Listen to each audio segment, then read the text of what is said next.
do a transitory philosopher. And Hello, everyone. Welcome to the stream. I hope you guys are ready for some KeyForge action here at Vault Tour Roseville. I do apologize. We had some issues with the internet trying to get the stream connected here, but got that all sorted out, and we should be live at this point. We are still early in the first round of getting things going here. And, of course, here at the table, we got Captain Crispy taking on Mammon DG. Not too far into the game at the moment, as I mentioned. Both players have not forged their first key, but we are running through this sealed tournament here, running through Amber Skies once again for the tournament. So all of these sealed decks are running Amber Skies using pods from the set to try to master the best combination of houses to work their way through the sealed tournament and come out on top. Captain Crispy is rocking Equidon, Geistoid, Mars, while Mammon is taking on using Dis, Geistoid, and Mars. So thank you guys again for bearing with us. Unfortunately, as I said, there was some issues trying to get the stream fully connected and running, but we are here now going through and, of course, seeing who will be crowned as the sealed tournament champion, the Vault Warrior for Roseville 2025. For those that that may be wondering, we have 21 players in the field today, so a smaller tournament than we would, of course, normally look for, but at the same time, even though it is a smaller field, does not mean that we're small on talent. We have a lot of top 8 competitors here, former Vault Tour champions, the runner-up to last year's KeyForge Celebration World Championship Archon tournament is here, and again, multiple runner-ups in other Vault Tours. So a smaller field than we would normally be seeing, but of course still a lot of talent coming and bringing their KeyForge expertise to you all. So with that said, as always, those that have been here as part of seeing the streams when I'm here to run them, I'm going to give you guys as much information and knowledge on KeyForge as I can provide. But for those that are newer to KeyForge or that are watching there, please share your guys' information for those veterans in the chat, as that does help out the newer people who are checking out KeyForge for the first time. As throughout the day, we will get new commentators, or not new commentators, some guest commentators to come in and help give that that analysis. But as always, I will do my best to bring that information to you guys here.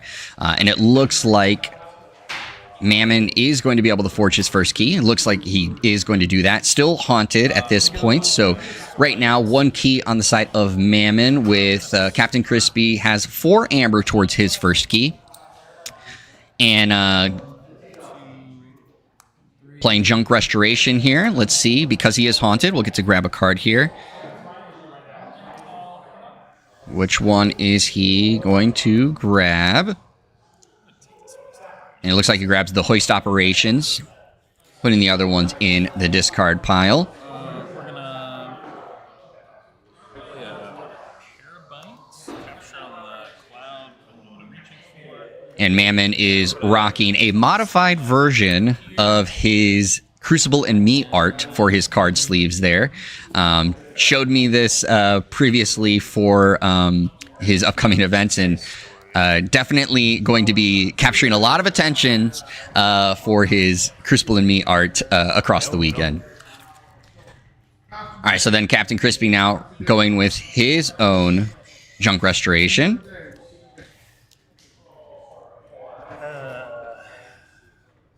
Let's see what he grabs. Sitting with 2 ambers, a target's in his hand. All right, doesn't go with that. Towards Mars. So wanting to prioritize this turn.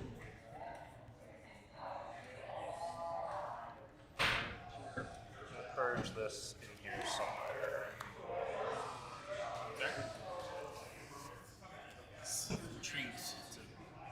All right, taking out that card from the game at the moment. Energy vampirism. And I discard.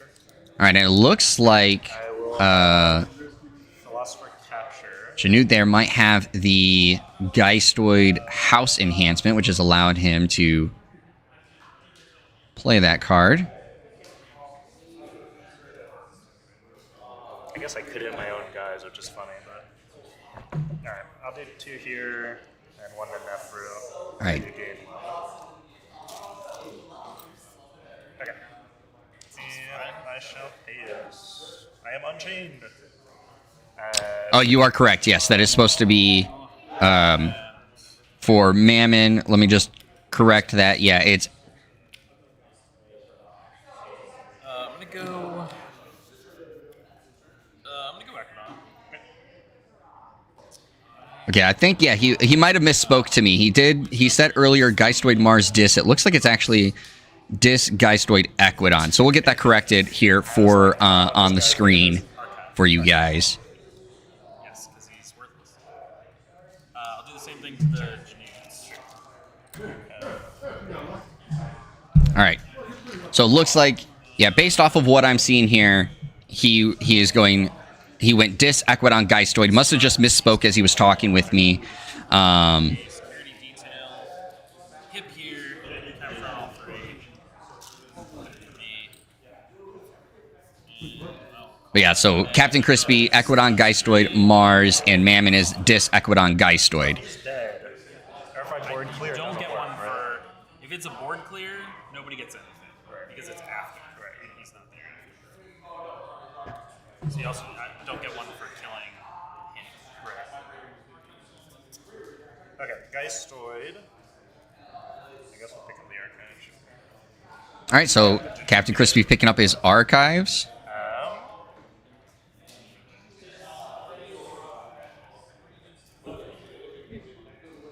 Another vampire. So have this guy capture.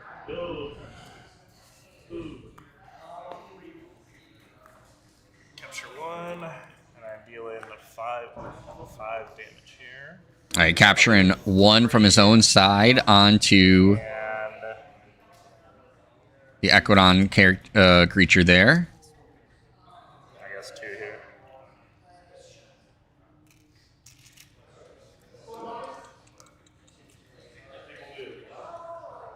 I'll drop a Terabyte.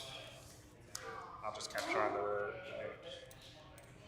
and then I'm in here somewhere. All right, then here comes the in here somewhere. Let us pick up. I'll just pick up the 2 energy vampires. Yeah. All right, taking those 2, putting it on there. I'll pass. Go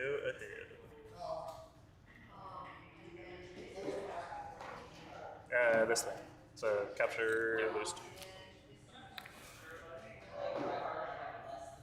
All right, so a lot of capture going on during this turn has taken all of Mammon's existing amber away.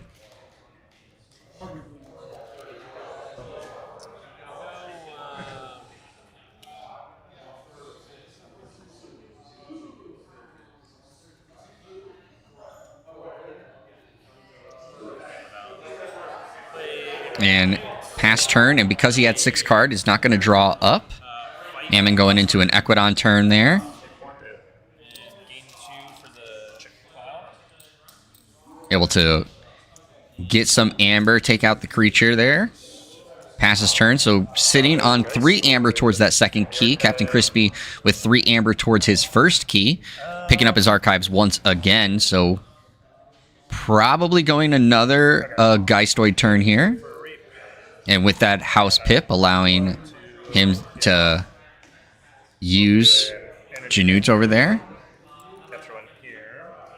Energy Vampirism capturing again, so putting a lot of amber there So let's in the center, and it looks like there might be 4 damage or 3 damage. I can see the 3 damage on the Equidon creature there. It looks like there's another additional 6. damage token. And then the vampire. So getting close to being able to capture 4 amber, 5 amber, if he's able to get it off the board. Donut rock. So it'll be 1, 2, 3, 4, 5, 6, 7, 8. So 5, 6, 7, 8. Yeah, I'll clean everyone up. Is back and 5 of mine. Wow. And that's a big, big swing there. Sure don't. I will do a horoscope. We're looking at enough amber to forge 2 keys and so close to that 3rd key. Damage somebody. And then I got an in here somewhere.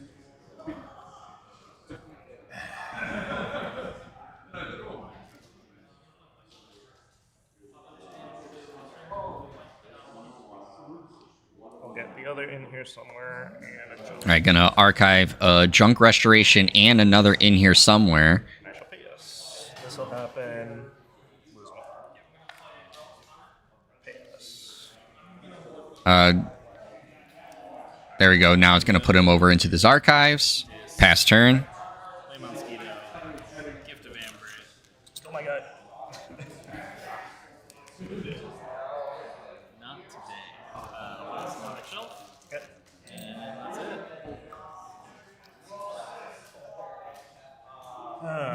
Forge here. 6. Let's All right, and 1 key is forged. Mers.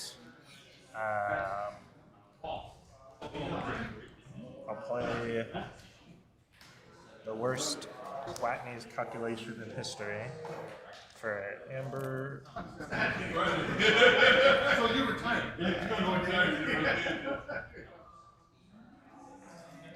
guess I'll capture here. It makes more sense. Sure does. I destroy them all, so I was gonna take out this anyway, but I think I should take him out. So I'll take out the shelf, the stabilizer, and then a skipper. All right, so Card back. wiped out a few And different I'll things destroy there, it, trying to clear the board. And I shall pass. Looks like he just discarded the kaboom.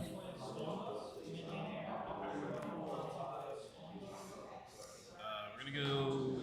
All right, so time is now ticking on Mammon here. A lot of amber on Captain Crispy's side, enough to forge those last 2 keys if he is not able to capture it away and slow down Captain Crispy's amber control. Going into a Geistoid turn here. In here somewhere? Yeah. Unless there's a third one with a hippo that was missing. I'm gonna play the Spare Bites with a. All right, so there's a little bit of capture there. And because of the discard pip, And play a Veil. Mammon puts the Gift of Amber over on the other into the discard pile. 3. Veil of Ectoplasm, Be my turn. capturing some more away. So does slow Captain Crispy down for that 3rd key, but still enough amber towards a 2nd key. But it looks like he's not able to forge. Make my problem worse. Sandworm for 2. Oh, and the Sandworm coming down with the double amber pip. And I'll pass. I didn't do the math with all forge, so go ahead. All right, so it looks like Captain Crispy is going to be flipping his deck here, making him no longer haunted. I'm gonna go. I'm gonna go this. I will Delta P and kill your Sandworm.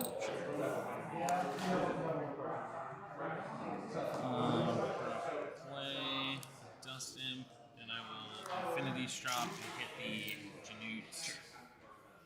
All right, so I'm gonna kill the chest. Oops. I know, I wasn't even thinking about that. looked like he was originally going to go after Janute there, but decided to All you. destroy his own creature instead. Forge Now we're seeing Mammon is sitting on 6 amber. Mammon checking 6. Towards his second key. Captain Crispy forging his own second key with 2 amber towards the third key.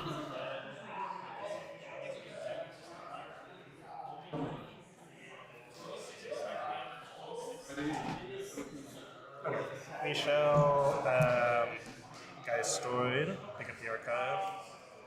Let's start Picking up his off. archives. And remember, he did archive earlier a junk restoration and an in here somewhere. But he did just flip. I took 2. Yeah. Oh, right, I saw the Equinox go through. Just worth having. Yeah, I was gonna say, just haven't had a chance to play him. Okay. Junk. Yeah, the other pod was Skyborn with nothing, and I was like, Yeah, it's not worth taking 11 trash cards just so you have one card that might make the other 2 shards better.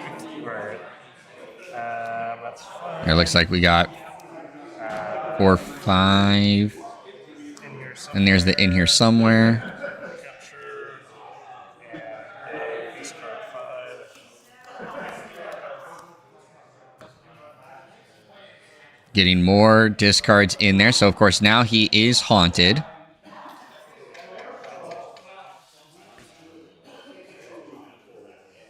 Yeah, I guess we're just crashing. Alright. Trade here. Seems like the best option. One of mine. Yes. I was hoping to drop some sort of damage, but Yeah. and I got a Colonel Slime that's hanging out here. All right, so a lot of amber on the side now of Captain Crispy after And discard. getting the Parabyte off the field. And I'll purge the Parabyte.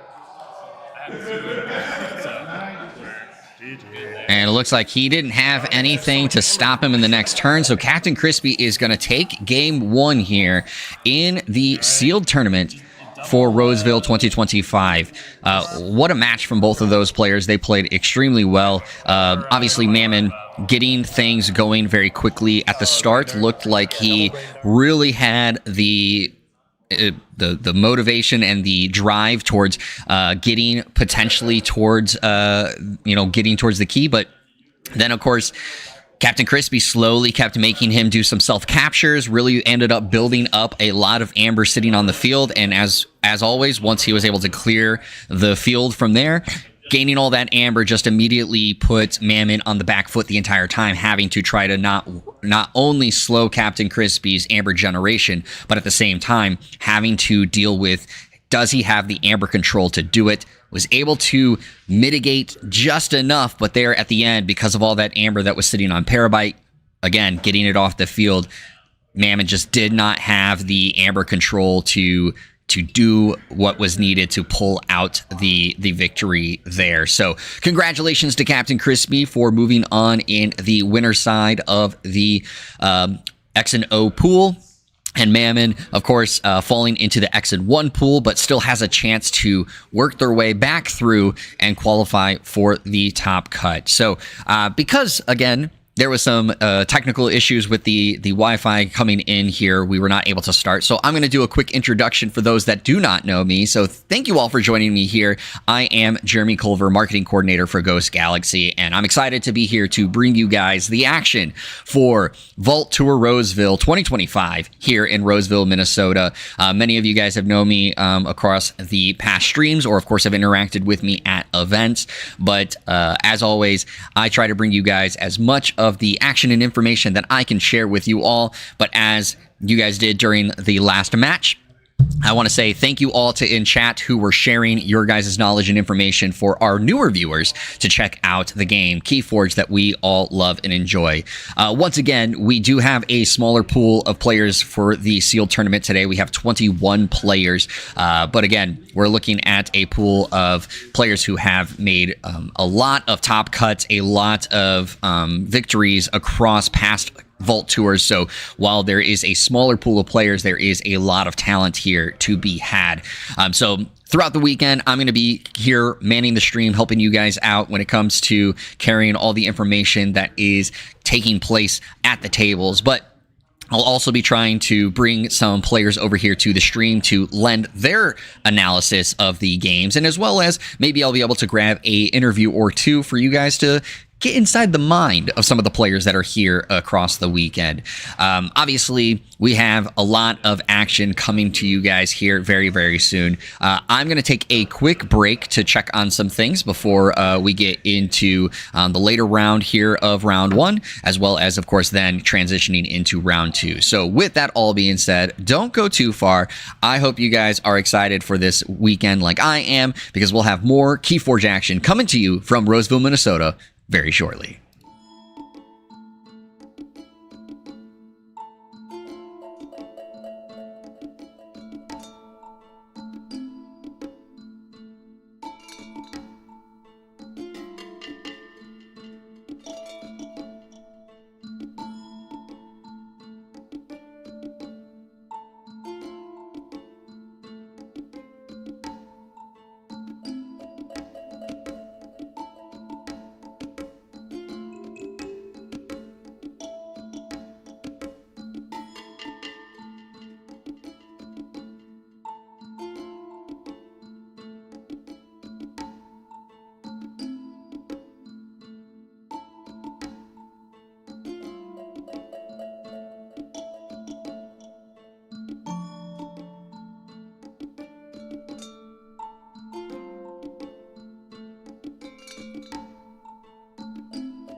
Hello everyone and welcome back to the stream. Sorry that break took a little bit longer than anticipated, but of course we are about to get round 2 started here for the Vault Tour Roseville sealed tournament. Here on stream we have Dr. Sheep taking on I Am the Wookiee. Looks like I need to just flip where these are sitting currently, so give me 1 second. We'll make that happen very, very quickly. But as you saw there, we have, of course, a little AC action taking place here on stream. Again, Sheep taking on Wookiee. And I apologize, I'm just trying to make this switch very quickly. As quickly as I possibly can.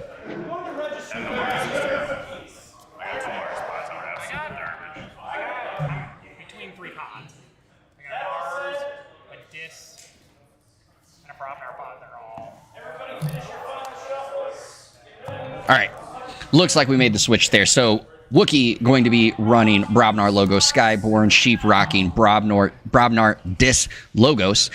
So we'll see how things go from here. Both of them in the X and O pool.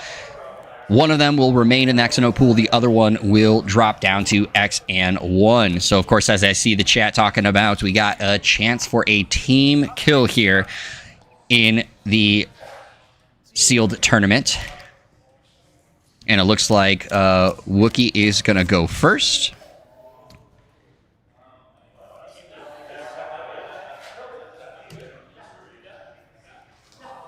And it looks like the round is underway at this point. So GG business card there going in place for the archives, I believe, if I remember correctly. That is what Sheep typically likes to do for indicating his archive pile. And so Wookiee going to go with Skyborn here for his first turn, and immediately Dr. Sheep goes into a Logos turn.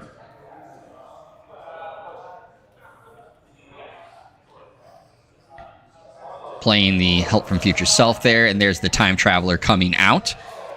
And as always, everybody, if you can share your knowledge and information in the chat, that is very helpful for our newer KeyForge viewers checking out the action here from, again, Vault Tour Roseville. We did just watch earlier Captain Crispy getting a win over Mammon DG in round 1. Now we'll see how things go here for round 2. In the tournament.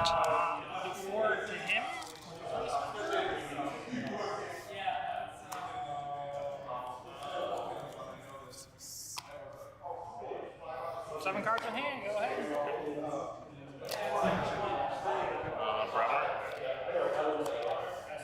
All right. Going into a Brobnar turn here.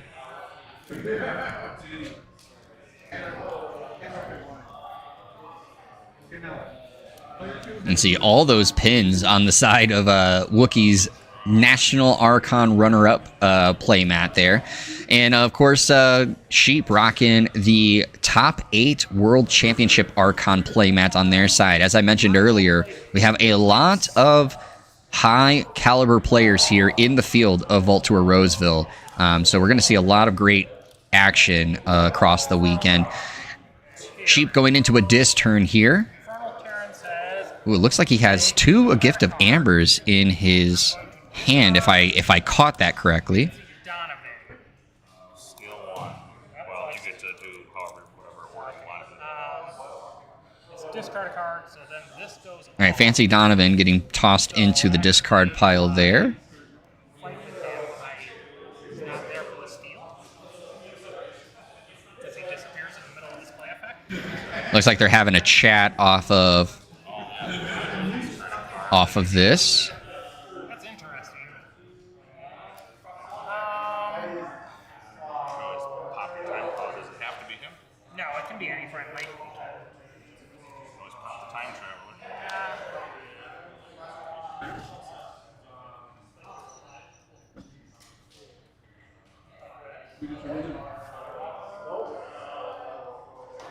have to do the fight.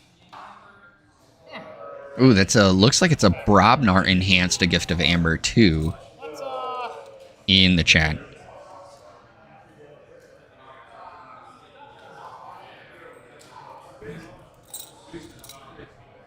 try to decide if there's a better way to do this. Sorry.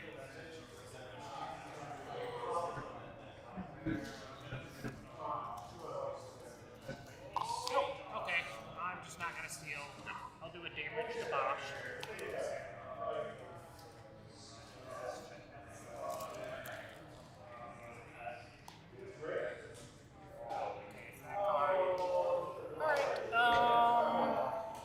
I'm not quite sure what exactly took place there, so chat, if you could help out with that, that would be great. But there's one of the Gift of Ambers coming down. Again, I'm not 100% sure what that other one is. Destroy the Bosch, giving you. Could be wrong. I thought it was another Gift of Amber, but... And I will destroy the time traveler, giving me Amber. Alright, so there's... Again, the order of discards going in. Oh, so it's not a Gift of Amber. Okay. And then I'm gonna draw 3. Alright, thank you for that, Hassam. I did not... I don't know if that was quite right, but could have cauterized. Did not catch that, so I appreciate it. Amber for Alright, so Quantum Mouse coming down.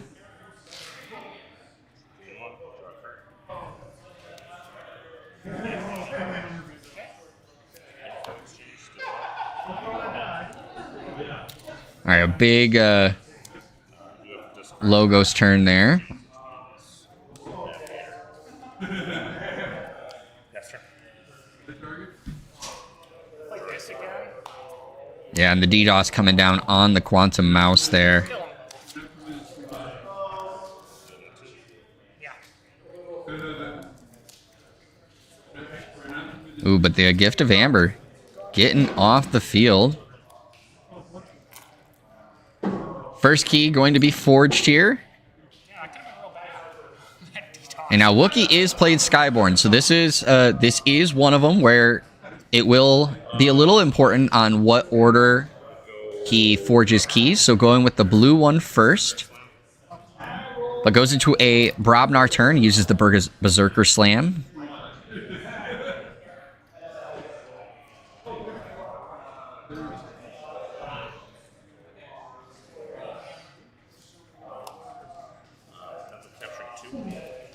All right, Surefoot coming out. Oh, it has a capture pip on it as well, so taking some of the amber. Wow, lots of capture coming down on that turn.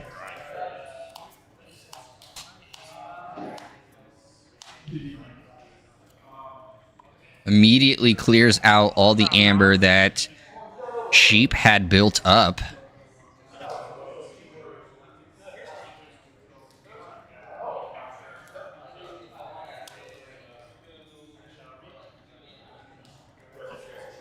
There's a Raise Your Glass coming down. Dark Blitz, which essentially makes me Amber because of the 4 coming back plus the Amber on raise.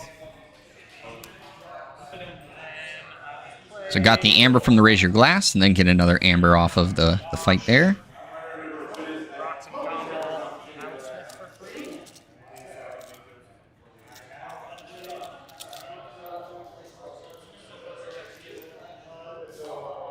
Got some amber generation again there. So not quite able to get into check for that first key, but gets to 5 amber. Passing turn now over to Wookiee, and we'll see what turn he goes into. Hadn't gone into Skyborn, and there it is. I figured that was going to be coming.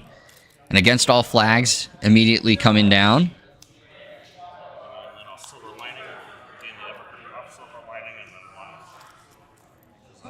friendly point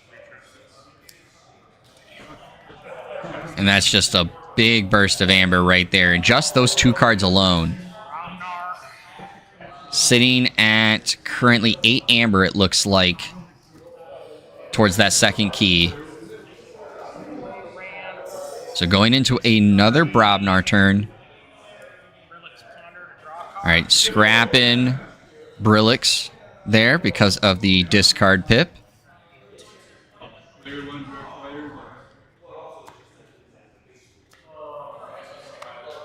Okay. Fight.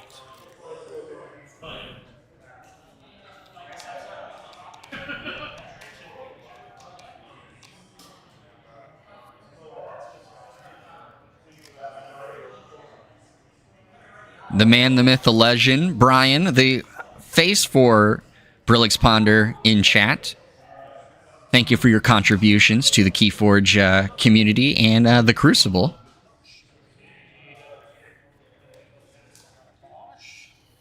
All right, so building up quite a board here for Sheep. Still has to find a way to deal with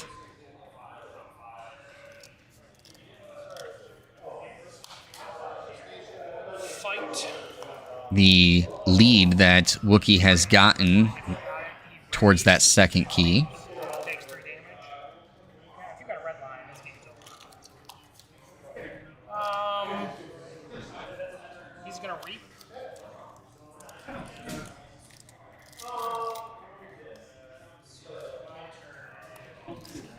Oh, and there's Cacophonous Riot coming down now. Which 3 creatures do I want to use? And as Sheep is now generated back up to 9 amber. Ready. Rage these 3. Fight, which will put 2 more amber on them. I'm going full red line here. 2, 4. All right. Using the Cacophonous Riot on himself so that he could fight into Wookiee's creature, get it off the field, get the amber back on his side. So now big burst and swing of amber of his own right. So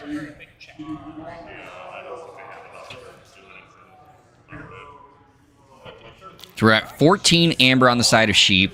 Wookiee able to forge his second key and goes with the yellow key here for his second one. Last match, we did not have Skyborn in it, so it was not important about the ordering of forging of keys. This time around, it is a little bit more important because of the Skyborn on the side of Wookiee. And so, always an interesting choice of like what is the order that they're going to forge their keys. Knowing the effects from Skyborn can be very impacted by that order. So, root access. Discard the bottom card of your deck. That went well. And then we'll do this. Okay. Basically, do 4 damage. What do you want to do? You can't kill anybody on the first hit. Right. So kill 1 rant, kill this guy, get 2 damage to both rants. All right, looks like they're having a discussion on how they want to play this part out. That card would be really good if it just until something died. Right. Card. I don't know if I gain my number from this. I guess I'll kill one of the Ramses. You started the turn at 2, so no. Gain 1 for root access. I'll gain 1 for placeholder. You had 8 amber at the end. Okay. I'm gonna do one of the Ramses. Move her twice. All right, so they are gonna take out.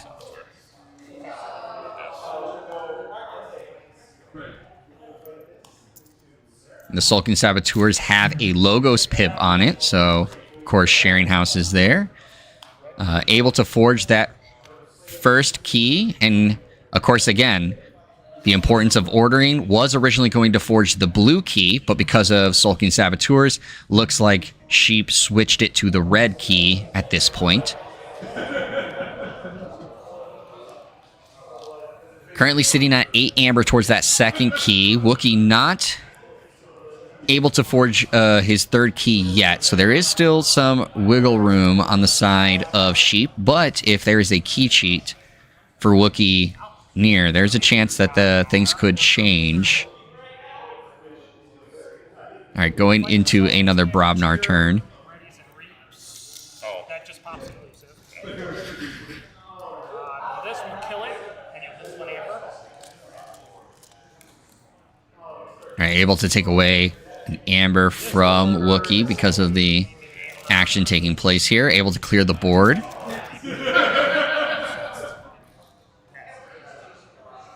Reap. 12 amber Check 12. Card. for sheep. And neither has an archive. You are correct there. I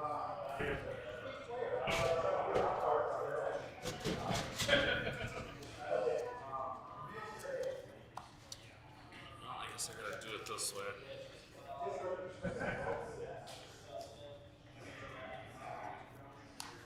Player champion. All right, going into a Skyborn turn. It does have a capture pip.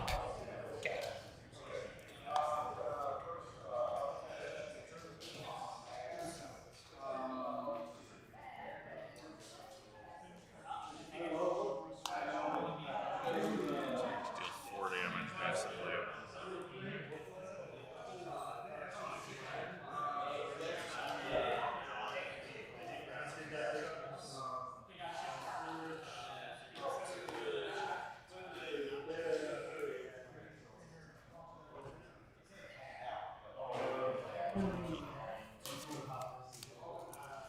You know what? No. Keep them around. If I deal the 4 there, it goes into 3. Yeah, he can't fight. Well, he can't fight anyways because you guys are 6s. Pull up and pray. Oh, do you mind if I take this too? If we're gonna take it, just deals 1 damage. Just All right, Red Baron coming down has a damage pip. Okay. Putting it down on Bosch the Unyielding.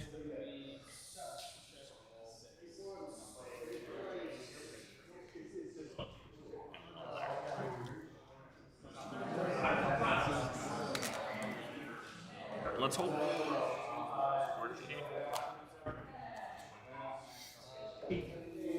All right.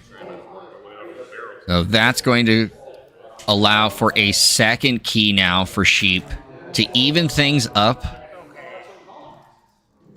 He's got to decide which key he's going to forge.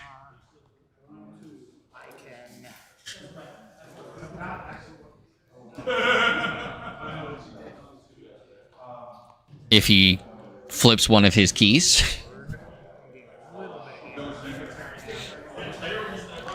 That's a tough choice here. It is. I give a very easy choice. Well, if you have another, the thing is, I gotta play around. So it looks like they're right now trying to Against all plays, it's a real problem. figure out. Sheep's trying to figure out, of course, what it could take to finish this out. There he goes, forging the second key. Chooses to go with the blue at this point.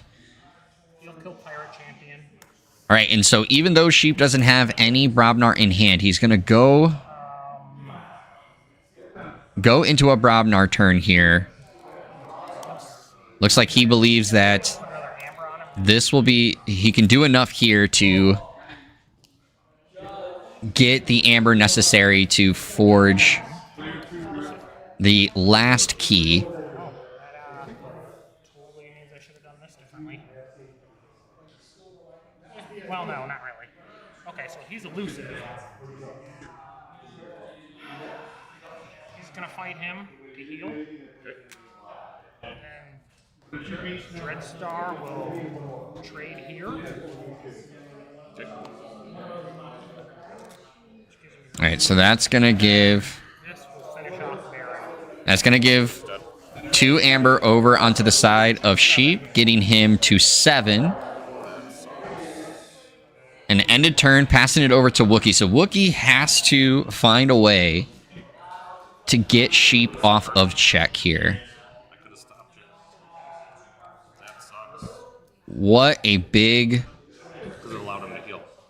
rush back for Sheep after being down so much to start. Yeah, good game. I got nothing. I got one. And it looks like that's it. The Wookiee did not have enough to get Sheep off of check. Didn't look like he had the chance to get into any kind of draw to make Sheep lose any amber. Enough at least to get him off of check, and that of course means that Sheep gets the win here, going to move into continuing in the X and O pool. Wookiee dropping to the X and 1 pool here at the sealed tournament for Roseville. What a great start.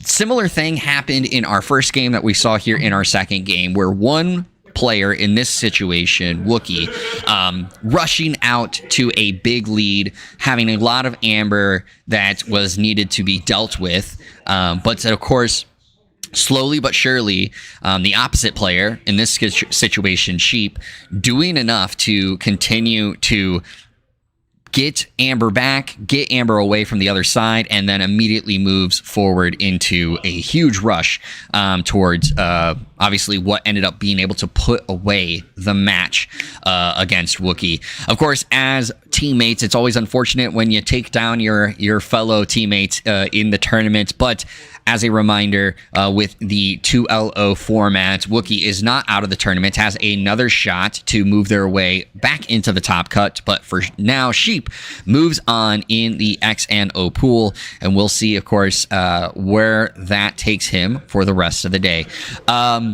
With this time being said, let's check out, of course, the match ended up going fairly quickly, so there's a chance that we don't have a bunch of reports in just yet, but looks like we do have some reports coming in.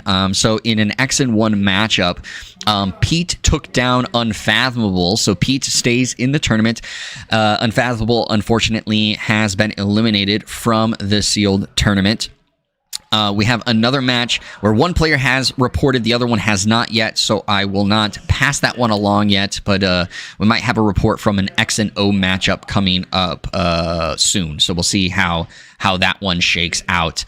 But we can take a look at what took place in round 1, because, of course, we saw, of course, some matches, a match taking place here on stream, but we did not get to pass along what happened elsewhere in round 1. So in round 1, we have X-Ray Creator took down Unfathomable, so that was where Unfathomable got their first loss. In another matchup, we have Zenzi Zenzik took down SC Steel in their round 1 matchup, so Zenzi Zenik was the one who was able to stay in the X and O pool.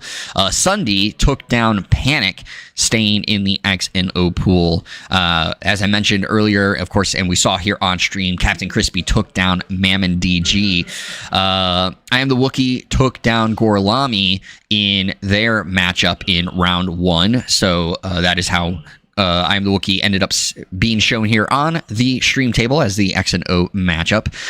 Ewok_Jr. took down MyWis54 in their round 1 matchup. Drazcore took down Pete in their round 1 matchup. Another team kill happened earlier. Dave Cordero took down Flaming Hobo in their first round matchup. Sheep beat Tobinator in their first round matchup, and Proto Toast took down Jace2224 in their round 1 matchup. So that is how round 1 shaped out here at Vault Tour Roseville. Again, we're still waiting on results from that first, for the rest of this round. There's about 22 minutes left in the round, so of course still plenty of time for players to wrap things up from here. But of course, getting to see a good spread of houses here so far during the first few rounds. We had Geistoid, Dis, and Equidon in the first round, as well as Equidon, Geistoid, and Mars. In this one, we saw Brobnar and Logos being spread across Dr. Sheep and I Am the Wookiee, but Sheep rocking Dis, Wookiee rocking Skyborn. So getting to see a pretty good spread of the houses here for Amber Skies. As a reminder, we are doing Amber Skies for this sealed tournament. So, of course, going to be seeing a lot of those coming through. And again, because of how Skyborn works with mattering and caring about your forged keys, I'm always interested to see what is the player's strategy around how they choose to forge their keys, which houses, which keys they choose to forge first versus last. And of course, we saw Wookiee on his side forging his blue key first, and then going yellow, where Sheep went red and then blue. So we'll see if we have more of those kind of matchups and fun inside gaming going on here later for this tournament. But I'm going to go check on some things inside the room. We will take it to a quick be right back screen. Hopefully I'll be able to come back with somebody. Maybe we can do a quick interview here as we wait for the rest of round 2 to wrap up before we move into round 3. I'll also check on when we decide that we're going to be taking a lunch break for the players to go get some food to be ready for the rest of the matchup. So don't go too far. We'll put it to a be right back screen. I'll throw up a quick timer, so then that way you guys have a little bit of an idea on when we'll at least be back. But don't go too far, because again, we have more KeyForge action coming from you, I should say, from Roseville, Minnesota for Vault Tour Roseville.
Hello, everyone, and welcome back to Vault Tour Roseville here in Roseville, Minnesota.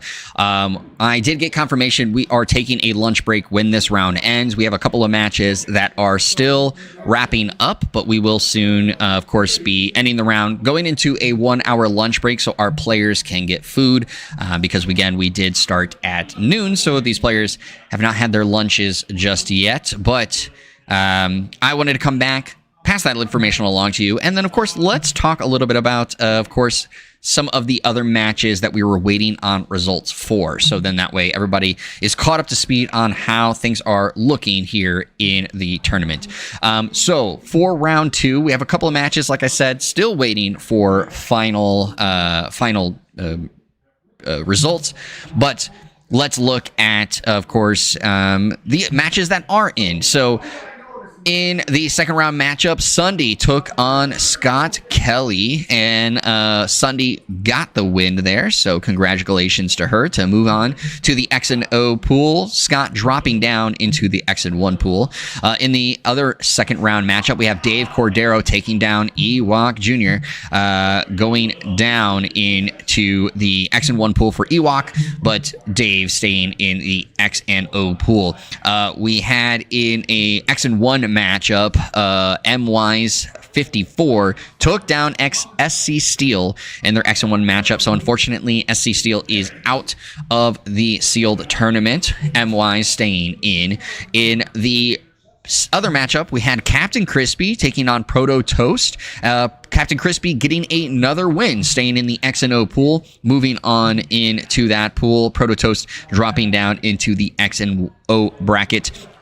In a pair-up, pair-down matchup, we had Gorlami taking on Drazkor, and Drazkor got the win there, staying undefeated and staying in the tournament. However, Gorlami got their second loss. They have been eliminated from the tournament. In another matchup, Mammon DG, the player that we saw in the first matchup round on stream, they beat Flaming Hobo. So Flaming Hobo, unfortunately, has been eliminated from the tournament. Mammon staying in the X and 1 pool.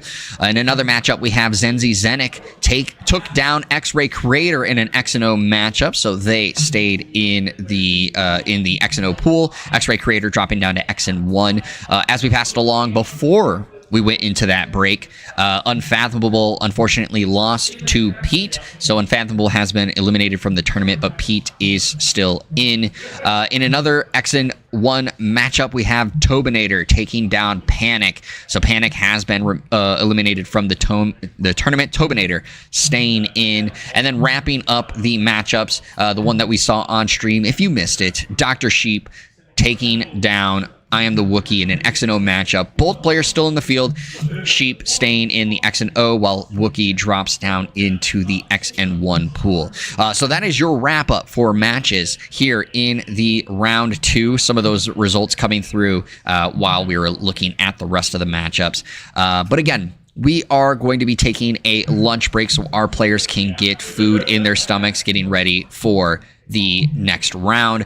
We will be returning here in just over an hour as the matchup was ending here. I believe we are asking the players to be back here at about 2:30. So we will set the timer here for 2:30.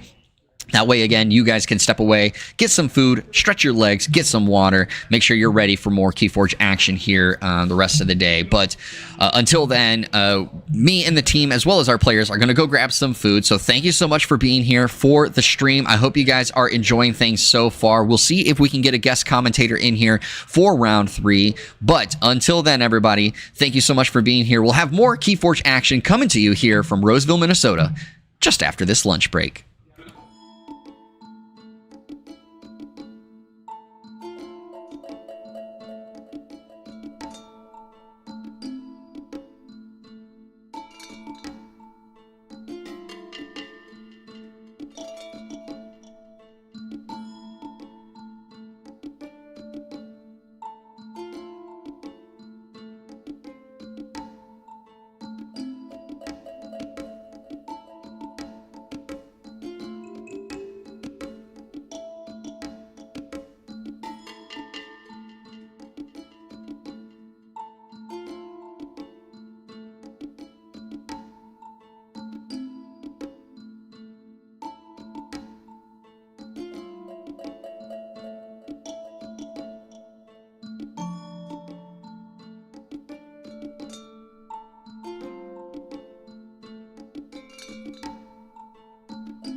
Welcome everyone back to the stream. We are here for round 3 of the sealed tournament, and joining me here for this matchup is Unfathomable. Thank you so much for joining me here. How did it feel so far today here being at Vault Tour Roseville? It's super fun. I did unfortunately go 0-2. My pods weren't exactly what they all cracked up to be. I thought I had some combos that could be cool, but it didn't work out for me. So now I'm here. All right, and so of course he's going to be joining me here for this matchup. And at the table we have an X&O matchup of Zenzi Zenek taking on Drazcor.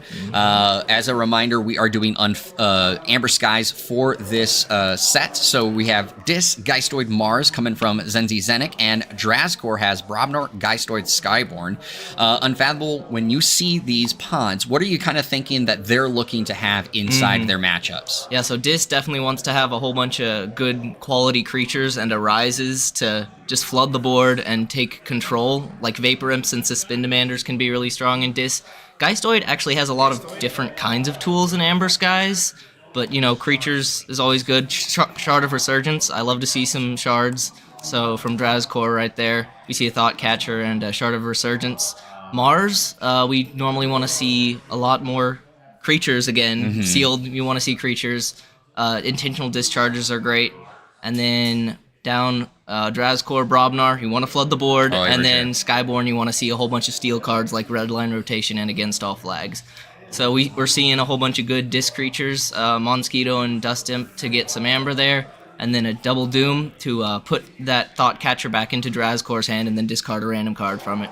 So we discarded an Indigo Halyard. That's not a great hit, but you know, still gets a card out of his hand. Yeah, for sure. And of course, the thing that I keep talking about, especially in this set, is of course, with us seeing Drazcor having Skyborn, the order and the way that they forge their keys is going to be important here, because of course that can trigger certain effects based on these cards. So I'm interested to see how both of these players tackle that aspect. Of course, when you don't see Skyborn, you don't have to really worry about it, but you know, some players still practice that to get the muscle memory in there. So it looks like it's Drazcor's turn right now. He's currently trying to figure out what he wants to go. It looks like he's going into Geistoid right here. Yep, Shard of Resurgence to archive that Indigo Halyard. I did see a Redline Rotation in his hand, so maybe setting up for a good Skyborn play later on. Yeah, and now, of course, Zenzi Zenek taking on his next turn. And seeing a couple of Dis and some Mars in there.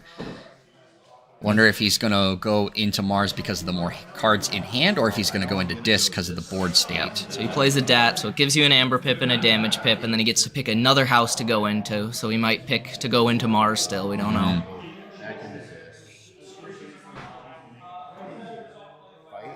And you would expect, especially at this point in the tournament, both of them sitting in the X&O pool, they probably have some pretty good card combos in their pods. So we might be seeing some nice plays okay, he did going stay through in there. Dis, so now he's playing the Vapor Imp, fighting the Dust Imp, getting rid of Drazcor's board, and also getting a whole bunch of Amber at the same time. Now he does have to watch out for that red line, although Zinzi has no idea that Drazcor currently has a red line, so we'll have to see how that plays out. Yeah, and important to note, in case you can't see it, that Colonel Slime has a Dis house enhancement, so that is why he was able to reap with it in this turn. And now, of course, passing it over to Drazcor, going into a Brobnar turn. And here's the flooding of the board you talked about. Fortunately, he won't have more creatures, so that Incensed won't really do anything. No fight effects going off here.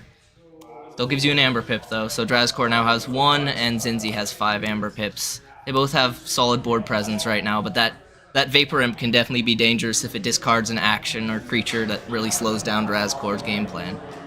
Yeah, so we'll see where... Maybe Zinzi goes into Mars here. We're seeing a lot of Mars cards. Yeah, and kind of just moved it up to the top of his hand, so I think we are going to see that now. He has a Brain Dart in there. Of course, that's the first thing coming down, and put it on DV there. I wonder if Drazcor has the other 2 shards in his deck, the Skyborn and the Brobnar shards. They're definitely weaker than the Shard of Resurgence, but once you get all of them out, you can use that Shard of Resurgence to archive 3 cards from your discard pile and keep playing a whole bunch of good Geistoid stuff. Yeah. So yeah, it looks like Zinzi is getting a big Mars board presence there, getting all the creatures with +1 power counters because of the Vat Minder there. And And he can now next turn reap with that to capture Amber if Drazcor starts to threaten check. And he did get up to He's at 6 amber it right looks now. like. So that red line won't be able to affect it. But might be possible for Drazcor to pull off killing the DB Gobber to give him another amber and then play the red line. Always look for that. Even if you go to 6, it's still possible to pull off a red line by sacrificing one of your own creatures with amber on it. Yeah, so Looks like Zinzi's done with his turn and Drazcor's thinking right now. yeah, it looked like he was checking over his hand. He had now checked his discard pile, finally picks up his archive. So it looks like he's going into Skyborn since he archived that Indigo Halyard earlier. Start off with a Bombering to kill the Vapor Imp so that that's not threatening and making it so he can't play his cards. Okay, we see a Skyborn pipped DB Gobber, so Yep. that can make him lose Amber later on. Yep, with an Amber Pip as well, Pip yep. on it too. So, and there's the Halyard that you talked about earlier coming down. I'm really interested to see which deck can get the bigger board presence first, and if a board wipe shows up, because that can really change the tide of the game. But Amber Skies is very low on board wipes, though, so you never know. Return Yeah. to Rubble is one that could be here. I don't know of any other good board wipes here. Delta P is good, but that's only like one-sided, so that could be solid, though. I don't know all of these players' decks. It's sealed. Yep, that's the one thing that's important for both players, right, in here is that, as you had made mention earlier, Zenzi doesn't know that Drazcor has red line rotation. So, like, he's sitting here setting up this board, but he doesn't know if that's coming because the sealed, the deck lists are hidden during sealed. So we're learning these decks as they start playing. So it looks like Drazcor has a hand of 6 over there. Got a big board of Brobnar and Skyborn, but 2 Amber, no keys. And Zinzi's got 1 key, some Mars, some Dis. Yeah. Don't know what house will go here. Shifting over the battle line, getting ready to play some more creatures. Looks like he's going into another Mars. There Yep. you go. Got a discard pip on that, so discard a card from hand. Gets rid of that Hilly Chopper. It's kind of a slow card to action capture Amber. Oh, that's a second Vapor Imp. This one with the Mars house enhancement. If he has an intentional discharge, that could be super cool right here to slow down Drazcor's playing here. Vapor Imps are super strong, especially in sealed. Just making it so your opponent can't play their stuff is always great. Oh, yeah. Oh, yeah. And for our newer viewers who might not know about it, can you talk a little bit about Vapor Imp's so ability? Vapor Imp has a reap, discard a random card from your hand, so the player that reaps with it will discard a card from their own hand, and then during your opponent's next turn, they cannot play creatures of the discarded card's type. So for example, if they discard an action card, your opponent can't play action cards, and so forth with creature, upgrade, and artifact. Okay.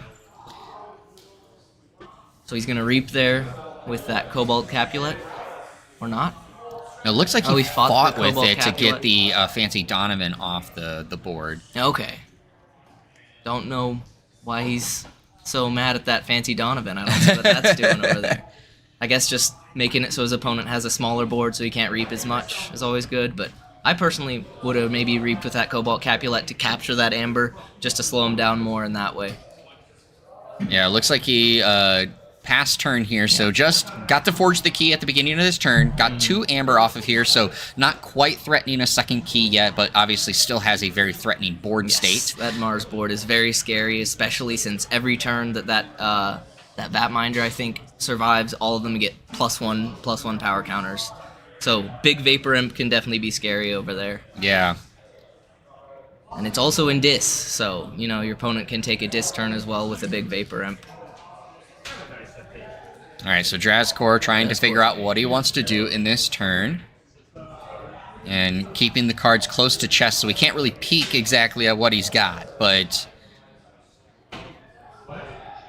I would assume he, based off of what we've seen played at this point, we've seen Skyborn, we've seen Brobnar, we've seen a few Geistoid, but maybe he has a little bit more Geistoid, but it looks like he's going to go into a Brobnar turn here.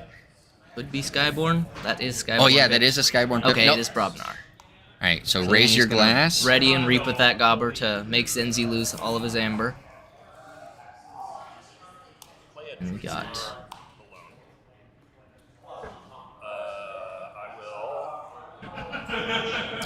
Looks like he's trying to figure out what he wants to do here. He's gonna fight into the Dat. Just get rid of another discard.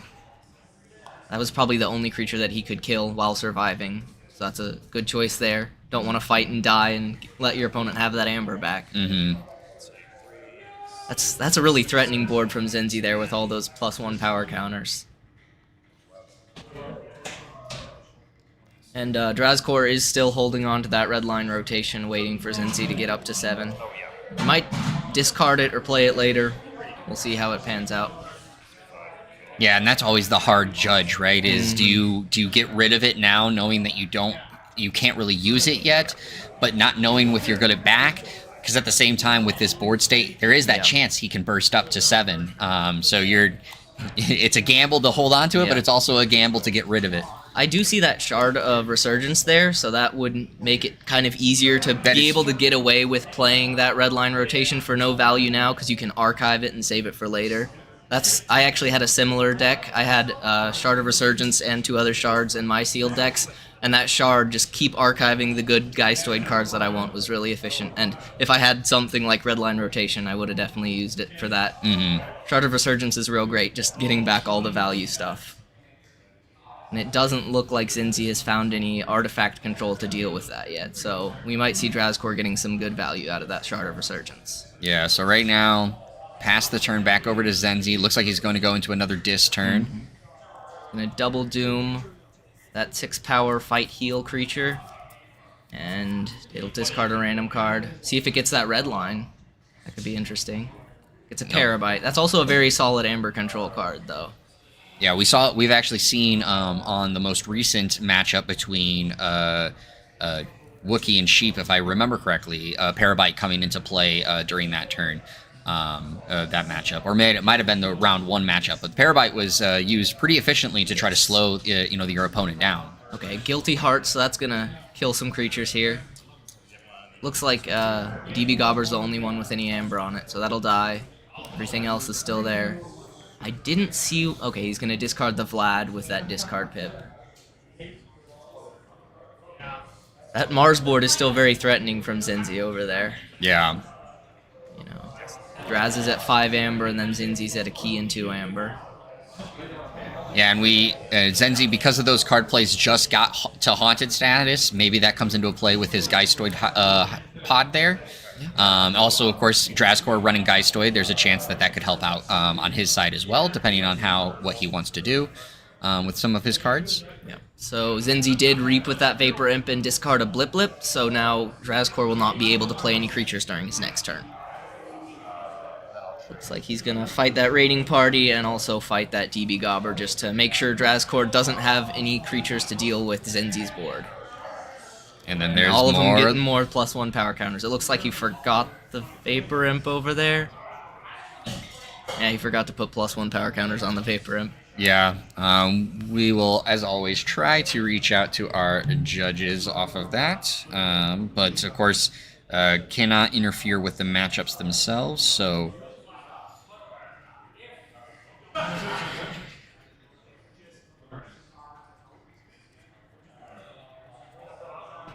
Drazkor's thinking here. It looks like he has a lot of creatures in his hand that he can't play right now, so that's really frustrating.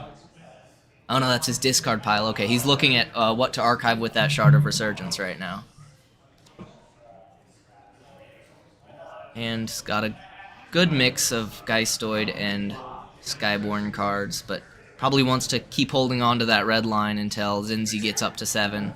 It does look like he has Return to Rebel, so yeah, he's going to play that and wipe out the big threatening Mars board, of course. Then it doesn't matter. Yeah, correcting the power counters. Yes. Okay, because I was going to say, you got to remember with your Pathfinder that it's a Mars. Oh, so you should have gotten it. But it doesn't matter now. Yeah, I actually wanted to do this differently, but this is how I did it. So yeah, we had just gotten the attention of the judge, Yep. so I tried to tell them, never mind, don't worry about it now. All of them are dead. Power counters don't matter if the creatures are all dead. I was like, don't screw up with the And so he is going to shuffle his discard pile back in, the top 10 cards of his discard pile back into his deck. So those cards are no longer available for the Shard of Resurgence, and that's maybe what he was looking at. See if it was worth it to shuffle back the stuff, because now he can't archive it again. Mm-hmm. It it does look like he still has at least a couple cards in his discard pile, so he'll be able to use that shard for something, even if it's not great.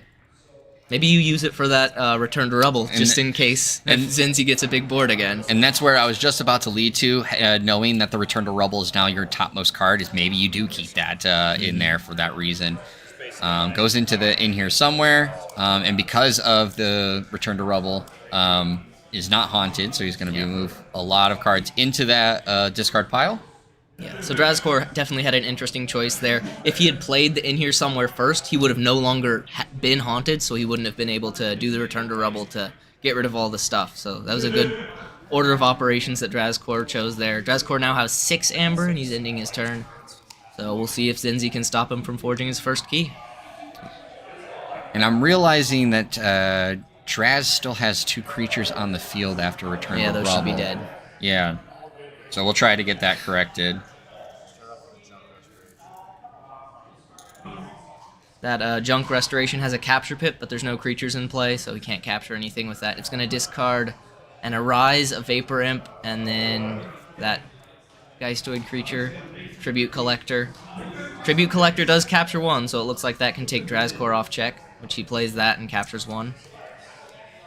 And then a Manifestation to use a pip from any creature in a haunted player's discard pile. This is a really interesting card. A lot of the time it doesn't actually get value, but if someone has like a Cursed Relic or a card with like a whole bunch of pips, it can get a whole bunch of value.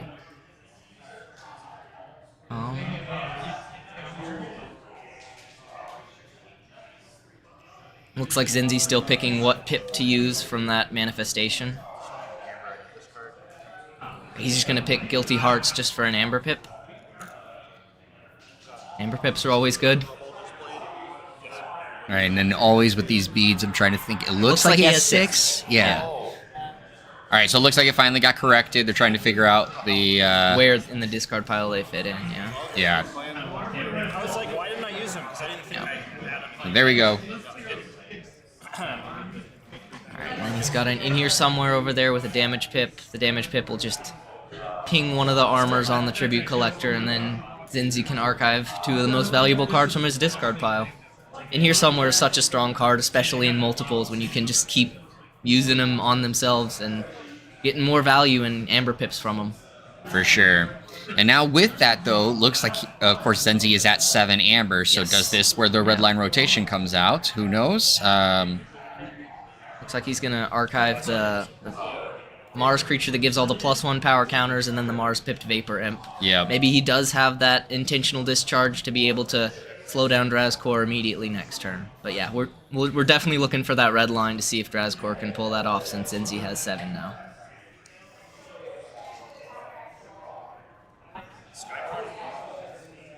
Yep, there we see it. He might be in disc though. I didn't see that red line rotation has a disc pip on it, so that could be interesting. That's a really nice house enhancement there.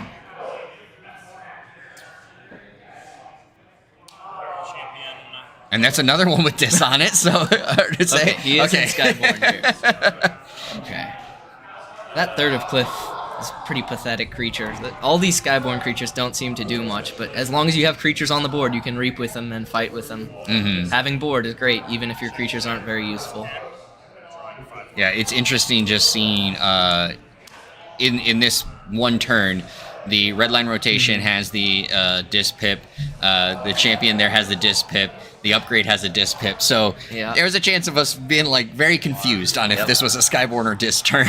And that Third of Cliff also has a Brobnar pip, which, you know, Drazkor has a lot of cards with pips here, so he can go into any house pretty much. Mm-hmm. I would say Geistoid looks promising just because always having that Shard of Resurgence, if you can archive that red line, use it on the next key, that's always solid. Yeah. All right, and Draz is at 6 Amber right now, so he's finally threatening his first key. We're at 26.5 minutes left in this round. So still plenty of time to continue to crawl back into this, but of course Zenzi just wanting to try to keep his foot on the gas pedal, keep things moving forward.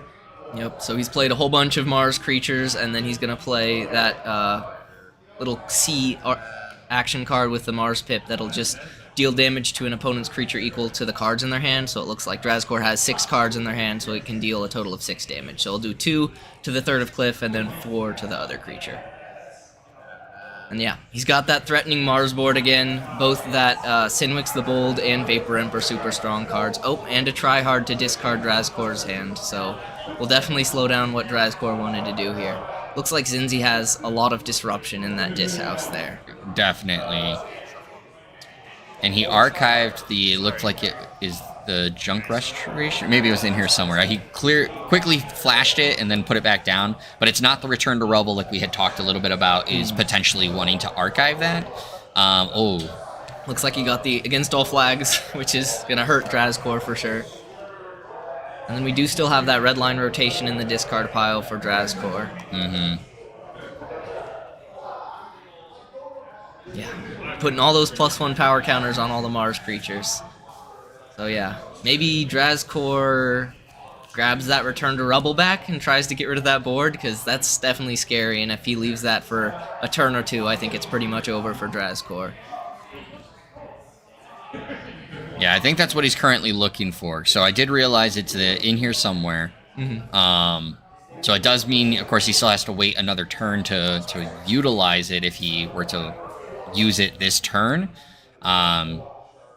But of course, that is, like you said, a play that he could go to try to grab those, put them in the archive, and then come back to utilize it in a future turn. So Drazkor is going to forge his first key, and it's going to be the blue key, and now he will have 3 amber left, and Zinzi still has 4. Don't know what house Drazkor is going here. We haven't seen his hand. All right, picked up the archive, so I would assume he's going probably Geistoid. going Geistoid here. Yep, we see that in here somewhere to probably archive that Return to Rubble, and then the red line probably. Yep, there we see it. And then he still does have that Shard of Resurgence to get something else that he wants to. Probably the in here somewhere itself. Yep.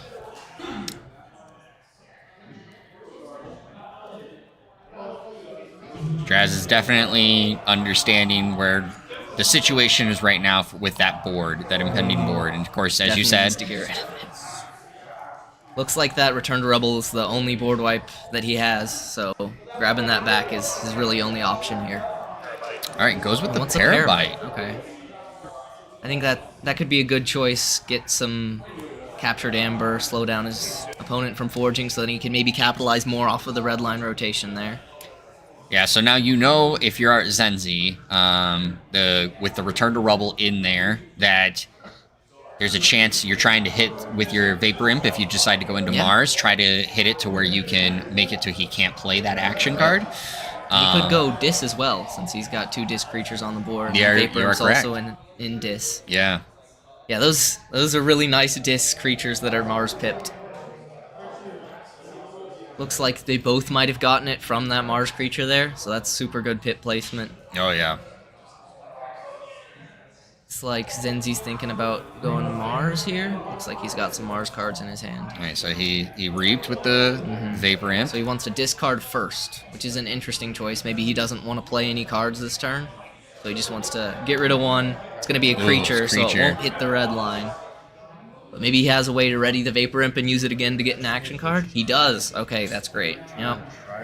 And it's going to be the tryhard, so he'll replay the tryhard to discard some cards from Drazkor. Yeah. Mars can be super mean here, especially with some disc creatures that are Mars enhanced. So he is now at 6 amber, so still not in red line territory, but he's going to be discarding another. Ooh, that is not what you want to see there with the Vapor Imp. Zinzi definitely wanted really any action card, and definitely not that tryhard, because now he can't play it to discard stuff from Drazkor's hand. So that's an unfortunate hit there, but you know, it's KeyForge. There's randomness involved. Yeah, it's unfortunate for Zenzi, but a huge hit for Drazkor. Hitting creature twice, not allowing, you know, he potentially could have locked himself out of 2 different card types, and able to now have both Return to Rubble and Redline rotation at his disposal in this next turn. He is going to fight that ship and destroy Drazkor's creature there, and also increase his key cost. I don't think that's needed here, but in case Drazkor tries to do a key cheat, it will be more expensive. Yeah. All right, so it looks at 6 amber there, so of course Redline not in play yet. It's like he purposely didn't use any more of the cards because he didn't want to be in territory for that red line. Because Zinzi, of course, knows that the red line is in Drazkor's archives right now. And right now, Draz is holding on to his archives, but his hand is down, so that doesn't mean he's actually picked up his archives yet. I would expect to see that Return to Rubble from Drazkor right now. And although he can't play any creatures, still getting rid of Zinzi's board is really important. Yep, and he just did right there, picked up his archives. Yeah, has to look at the ordering again here, see if he wants to archive the in here somewhere with the Shard of Resurgence first. It's interesting we haven't seen any other shards from Drazkor yet. It looks like he's been playing a lot of Geistoid, but he's been doing fine with it. He's gotten a key and he has 4 amber now. Alright, uses the shard to get against all flags. So this is again kind of where you were saying is he's trying to figure out the order, what's going to be best for him. And now he's going straight into the return to rubble. Looks like there were exactly 10 cards. Oh no, okay, there were more, so a few more. So he shuffles those 10 cards back and destroys the board of Mars. Yeah. We still have not seen any Arise from Zenzi, but something like that could be super cool with now all those creatures in the discard pile. Mm-hmm. Yeah, we've seen a lot of the same discards coming from Zenzi. He's been finding a way to, recur them back in and get to play. But it's hard to judge, have we seen the full breadth of his deck yet? There's always more cards that they might have that we don't know about. And it looks like it's still Draz's turn, thinking about what to archive. Check 6, no draw. Okay, he's going to end it there. Check at 6, and Zenzi will forge his second key. All right, so a neutral board state at this point. The yellow key being the second forge key for Zenzi there. It's actually an interesting choice from Zenzi. I typically forge the yellow key last just because I'm aware of Silver Linings. That's a card that can come in multiples and steal a whole bunch of your amber. So I'm wary to forge the yellow key. But, Zenzi maybe is afraid of a blue key in case Drazkor has something else that deals with the blue key. All right, puts 2 upgrades on the Thought Catcher there. Looks like one of them is destroyed, it gets archived, and so do the top 2 cards of the discard pile, and then the other one is similar to the Calyptigan Ideal, which just lets you spend amber on that creature as if it was in your pool. So when it will get destroyed, it'll get archived, and a few other cards will get archived as well, but if it doesn't get destroyed, then he can spend that amber. A little bit of a catch-22 there. Mm-hmm. All right, and so enough was done with the Thought Catcher to get Draz off of that second key, so not able to forge just yet. Goes into that Brobnar turn, just kind of creating a board state right now. Second time he's played the Incensed to no effect. He hasn't had any ready creatures to utilize that effect. But still gives you a pip, gets him in check, so now he's threatening for second key. Looks like Zenzi definitely has a way to stop him by going into Geistoid and just fighting with that Tribute Collector, but maybe he sees something better. Okay, we do see Geistoid start off with a Junk Restoration with also a Capture Pip. Yeah. So capturing a lot of his amber here. If Zenzi gets the board again and gets a whole bunch of captured amber, that could also be threatening since, Drazkor's used that board wipe quite a few times already. Yeah. Don't know if he can get it back and use it again. Because whenever you use that board wipe, you do have to have 10 or more cards in your discard pile in order for it to work. And Drazkor does still have that red line rotation. I believe it's in his hand right now since he picked up his archives earlier. Yep, so fights with the Tribute Collector and captures another amber. And yes, whenever he fights with a friendly creature, the Vlad will capture an amber, and then it gets +1 power for each amber on it. So that Vlad can definitely get big fast if he fights a whole bunch. Yeah. So now dropping Drazkor down to 3 amber. Zenzi at 3 amber for his third key. Draz definitely has to try to find some grounds, here to make sure that Zenzi doesn't pull away too much to get towards that third key.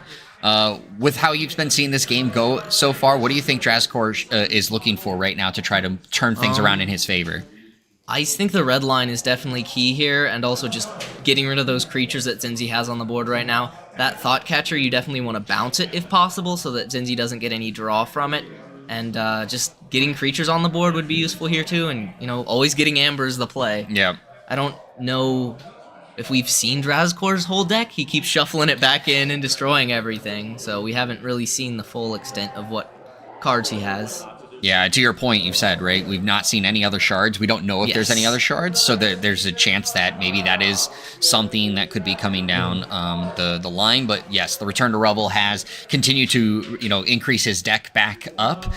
So we're not for sure if we've seen all the cards through Drazcor right now. So Zenzi is definitely ahead right now, so if I was Drazcor, I would try to find Amber Control as fast as possible to slow down Zenzi, get that second key, and then try to push for the third one. Yep. Okay, we do see Against All Flags, so that's a great card there. Steals 2 Amber, gets him in check for second key, and also takes away Zenzi's. So, any more Skyborn cards from Drazcor? He's thinking. Okay, we do see a Boomerang, which will deal 3 damage to the Thought Catcher, and then 1 damage to his own creature, but the armor will prevent it. Maybe he... Okay, he can't kill that Thought Catcher there, but he is in check for the second key. Yeah. We know that there's a little bit of Amber off that, so he's probably at 7, knowing at least with the Boomerang having the Amber Pip. So there's a chance he's threatening that second key with a little bit of extra Amber. Looks like Zenzi doesn't have any Amber Control in his hand, so if he wants to take him off, he would have to go Geistoid. So it looks like he's going to let Drazcor forge here, but he does want to get rid of one of the cards on his board. Maybe discard the red line? Maybe. Here we go. Okay, Raiding Party. That's pretty solid creature. Fight, steal 2 later on in the game. Yeah, we see that Vapor Imp again. And this is the unpipped one, so not as powerful as the Mars pipped one, but still a threat on the board. He's not getting what he wants to see, but, still getting rid of the board. Zenzi is at 1 Amber still, so he looks like he wanted to get cards out of his hand and get rid of Drazcor's board before progressing his game state, since, he doesn't have that many creatures on the board right now. He wants to get new cards in his hand. All right, so was sitting at 7 Amber, so got the second key, and now things are neutral. We're at 2 keys apiece, 1 Amber on each side. Now it comes down to, can you burst up to try to threaten that third key? Drazcor does only have 4 cards in his hand right now due to that tryhard, and Zenzi has a more threatening board, but Drazcor has 2 pretty solid artifacts on the field, so it could go either way here. Okay, we see a Berserker Slam. That's a really solid action card. It will destroy the Vapor Imp and make Zenzi lose an Amber. And then a Raise Your Glass just for the Amber Pip, and that looks like it's it from Drazcor. Yep, so that tryhard looks like it got rid of some good cards from Drazcor and slowed down his turn. It's exactly what Dis wants to do. Yep. Slow down your opponent, disrupt them in any way possible. All right, so now we see a split of 3 Mars, 3 Dis in hand. We have obviously 3 Geistoids on the field, plus a Dis and a Mars tryhard. And so he's going to go into Dis in this turn with a Capture Pip. Another Vapor Imp. How many Vapor Imps does this guy have? I was about to say the same thing. Looks like he has 2 regular Vapor Imps and then 1 Vapor Imp that is Mars enhanced, and he has an Arise too. So now he'll bring back the Vapor Imp and possibly the other one that was Mars pipped, or that one might have been. Yep. Nope, okay. there you go. Now we are seeing 3 Vapor Imps on the board. It looks like. Wow. So if Drazcor doesn't deal with that, it looks like he might get shut out the rest of the game. If Zenzi reaps with all of them, Drazcor can't play any cards. Yeah, and we know at the moment the Return to Rubble is not in the discard, or in his archives, so he does not have a chance to just pick up, his archives this turn and play the Return to Rubble. So he's definitely got to figure out a creative way to get rid of those Vapor Imps, because definitely knows Zenzi's going next turn into Dis. Yeah, definitely going into Dis next turn. I see one possible out that Drazcor has is playing some Skyborn cards and then using that Razor's Gambit to fight into the Vapor Imps. So that could kill 2 of them at least, which still not all of them, but it increases his chances of playing the cards that he wants to. Yeah. That shard is still there, but I don't think he has anything in his discard pile that he really wants to archive at this moment. And then I have no idea what's in his hand. Yeah. I think right now, Draz is definitely taken to deep thought. So, because we got 11 minutes and about 30 seconds left in the match. That timer is not exactly accurate, but it's pretty close to what time is left in the match. So we're nearing the tail end of the time limit. And of course, we're at that stage where every turn Yes. truly Every turn matters. is really important. They both have 2 keys. We're looking at big board versus nothing on the board, but Drazkor can do anything here. Definitely want to see some C from him, though. If we can't kill those Vapor Imps, I don't know if there's much he can do against just Zenzi reaping out and making it so Drazkor can't play anything. Yeah, yeah. And of course, just looking, again, at the side that Zenzi has, is if he reaps out completely, he's now at threat for his 3rd key. Yes. So he's got 6 disc creatures on the board. Yeah, and so then maybe more in his hand, too. We don't know. He did gain 1 chain from the Arise, so he only has 5 cards in his hand right now, but still possible he has more disc stuff. Drazkor's really thinking here. Yeah, this is gonna take a little bit. This is one of the things that's always fun about when we get later in these tournament stages. Is of course the caliber of the players always seems to of course be as at its all-time high. But of course these players have to do a lot of calculations at this point because again we said every turn matters, and Drazkor is not unfamiliar with being at this kind of a table. Okay, he looks like he's gonna play Clap of Thunder, which will destroy the opponent's most powerful creature? No, just Enrages the most powerful and destroys the least powerful. Okay, so it'll get rid of one of the Vapor Imps. And he chose to go with the Mars enhanced one, which is obviously an important choice in that regard. And then he will ready and use that Third of Cliff maybe to action to destroy something. And then he also does have that Razor's Gambit, which he might fight with that Third of Cliff after using its action ability.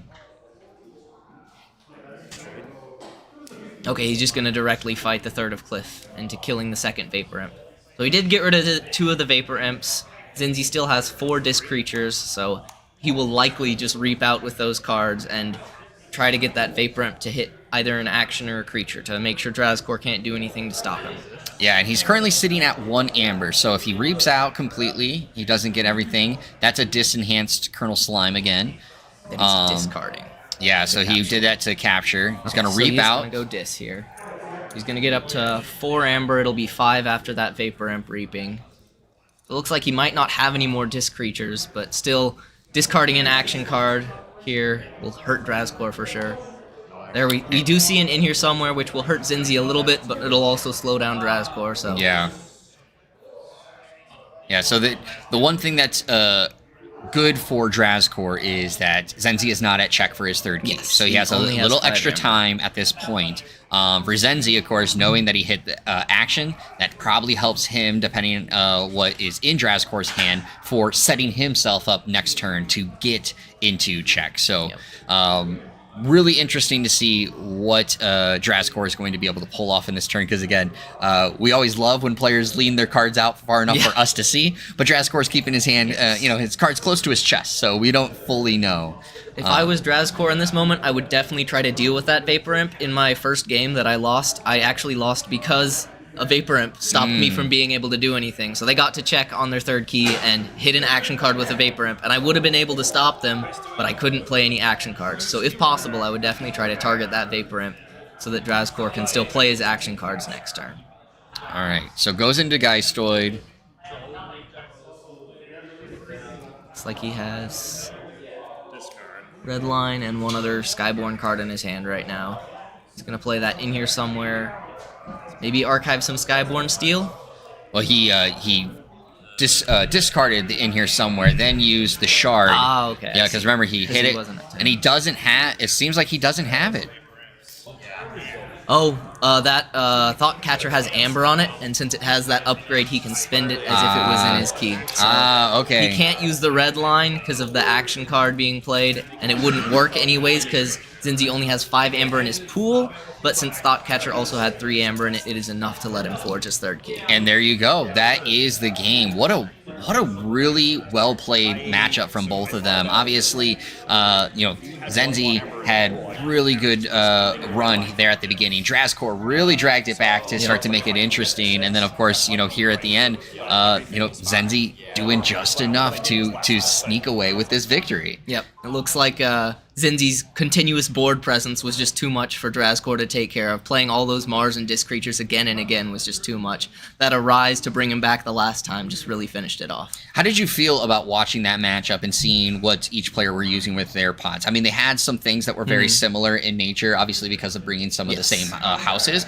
but of course, each one relying on some of their pods slightly differently to each other. So, I mean, of course it's sealed, so you don't always get all the pods you want, but I definitely like Zinzi's Mars and Disc pods a lot. That Arise is really good, and then over there on Drazkor's side, that red line rotation against all flags, and then solid Geistoid Suite with your In Here Somewhere, your Shard of Resurgence, your Return to Rubble, just getting some C, getting some R, getting a little bit of each arc stat so that you can deal with all the threats you need to is really important.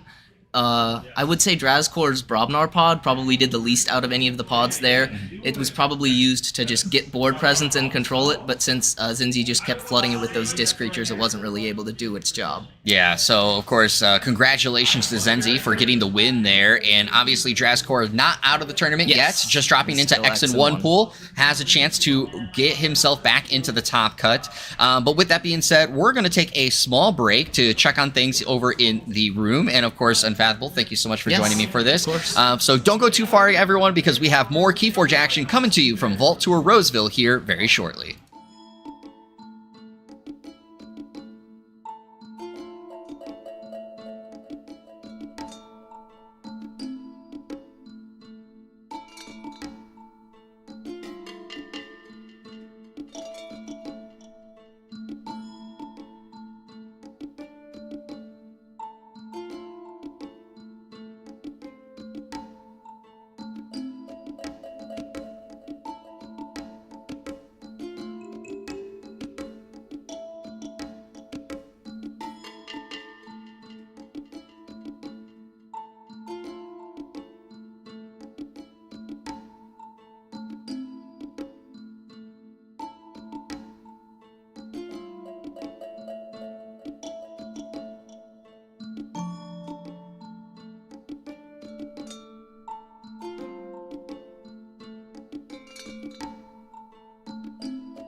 Hello, everyone, and welcome back to the stream. We are here for the play-in round of the sealed tournament. So we have had our qualifiers getting into the top cut, and now we have several matches, 3 matches in particular, going on for play-in to finish out the entire top 8. Here on stream, we're going to be bringing you Dave Cordero taking on X-Ray Creator. Dave is rocking Dis Equidon Logos. X-Ray is rocking Dis Logos Geistoid. So we'll see how these two shape out. Unfortunately, we do not have a co-streamer for this round, but I obviously, as always, will try to bring you guys as much of the action that I can lend. But of course, I always ask for people in the chat to share your knowledge for our newer KeyForge viewers so that they can make sure that, of course, they're staying on top of the action. Again, both these players moved their way up through the X and 1 pool. Now it is time for them to see if they can make it into the top cut. And looks like things are getting going here. Oops. Looks like we had a little bit of a glitch there when it comes to the timer up in the left-hand corner. As always, as a reminder, that timer is not exactly accurate, but it is pretty close to the start time of this match. So things are, of course, still very early here. And Dave has some interesting card sleeves for his deck here. X-Ray getting sitting currently at 2 amber now for his first key, and into a dis turn here.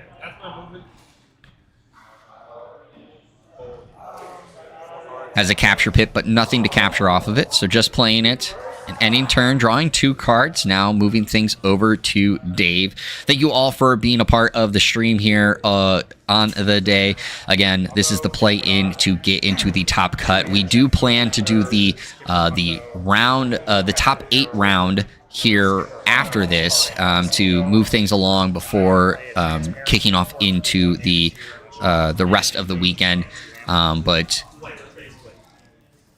again, these players are working their way to try to get into that official top 8 cut and make their way into the rest of the tournament. Lots of Equidon creatures coming down during that turn. Turn ending, passing over to X-Ray. Both players now sitting at 3 amber apiece.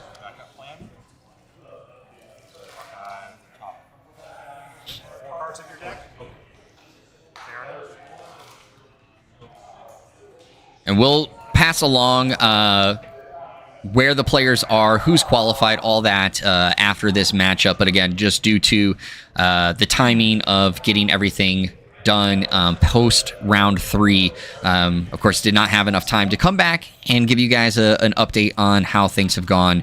But we'll share that here shortly once this round ends. Or at least this match ends, I should say.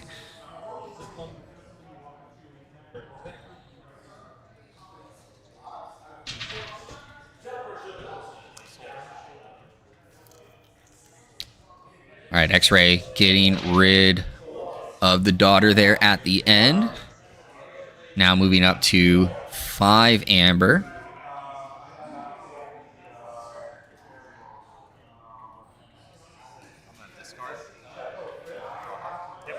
All right, Brillix Ponder being scrapped.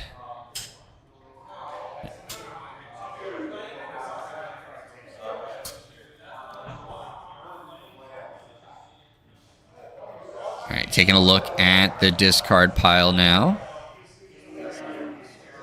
Don't know off the top of my head if enough has been put in there to make X-Ray Haunted. 2, 3, 4, 5, 6, 7, 8. I think Dave is just at 10.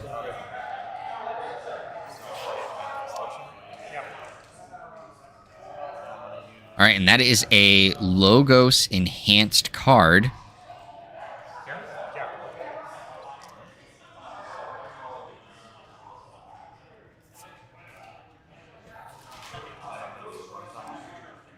Oh, the worm tunnel. Coming through, got rid of the amber.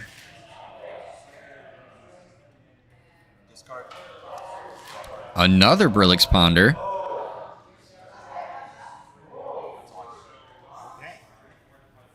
And looks like turn has ended. X-Ray going to draw up 4. And now over to Dave. So Dave's got quite a bit of Equidon on the board. Saw a number of logos in hand, though.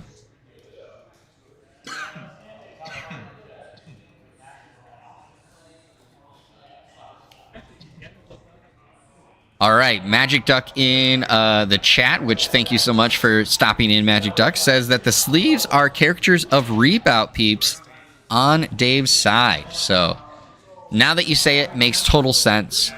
I couldn't tell what exactly it was. I knew it was faces. Let's just put it that way. We start by playing Corner of the Market. I gain 1 amber, captures 1, exalts your serene. I'm going to reap. I gain 1 amber, captures 1. All right, going into an Equidon turn. Creature.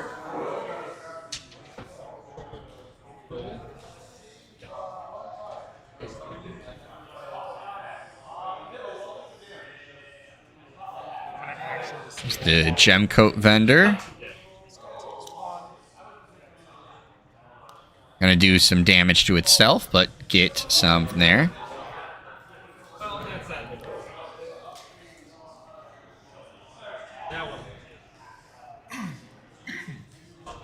Trade with Serene. All right, and then fighting in to get to the captured amber back onto his side now. Just took a little bit of a detour before going into his amber pool. I'm going to discard Elenia the Charming and Ace Jonathan. Then I will draw 2 cards past you. All right, looks like just tossing the 2 creatures there. Drawing up 2, and now at check for his first key. Anything you discard, you may archive instead. With the 6 there. All right, X-Ray looks like he's considering picking up his archives. And it looks like he actually decided to put them back down. Wasn't going to grab them just yet. Looks like he's doing some Logos archiving, trying to set up for a bigger Logos turn later on. Just archives the 2 Logos. Ends the turn, which is going to allow Dave to forge the first key. And because it's our first game without Skyborn in a little while, see the yellow key forged here doesn't fully matter at this point. Okay. Floximal saying, of course, that during this turn he wasn't able to play anything because of Corner of the Market, which was played by Dave last turn, so that makes sense, which why X-Ray was not able to do much. I'm going to slap a DDoS on here. Oh, and there's the DDoS. Capturing 1. Here. I'm going to play Placeholder and Amber. I'm going to move this to the flank, deal 2 damage to it. Move this to the flank, deal 2 damage All right. to it. So Currently trying to... Looked like it was looking to rearrange. it's got 3 on it. It's got 2 on it. Ends up taking damage there from that. Draw 4 cards. All right, so currently on the board state, you got Dave with 1 key forged for Amber, and X-Ray just sitting on that 1 Amber at the moment. And it looks like picked up the archives, so we saw a good amount of logos put in there, but actually goes into a dis turn. Going to be able to get a bunch of that Amber back now. Jumping back up to 5 Amber now off of that. A 4 Amber swing, getting the board cleared out. Ooh, there's 2 Arises and a Gift of Amber in hand for Dave there.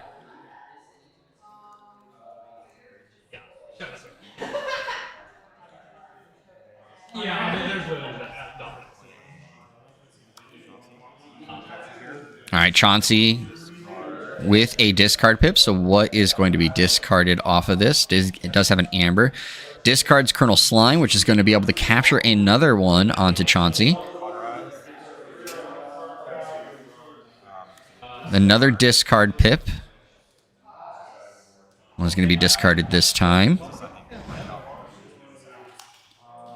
Technically, we're looking at the order there.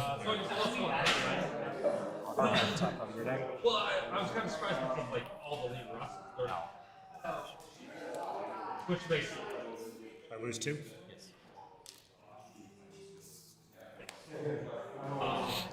All right.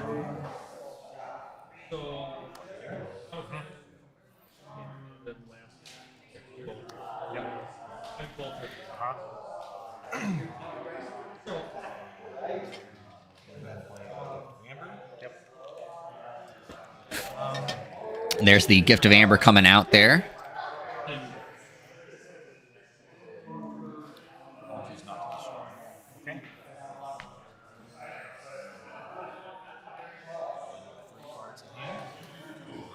All right, and gets to 6 Amber, ending the turn. Going to draw 3 cards, but got rid of Dave's Amber over there. Now putting himself in check for first key. Again, a lot of dis in Dave's hand at this point, so he's probably going to go into a dis turn off of this, but we'll see. Both these players much more knowledgeable of the game, as well as, of course, their decks than I am, so not sure exactly what he's going to have. So he has 2, another Gift of Amber in his discard pile, 2 Vapor Imps in there.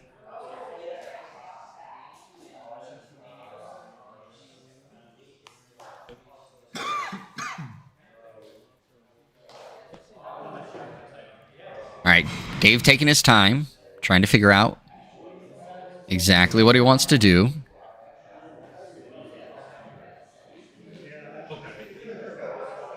Okay, so only crits when it rolls. Okay. I am straight 24.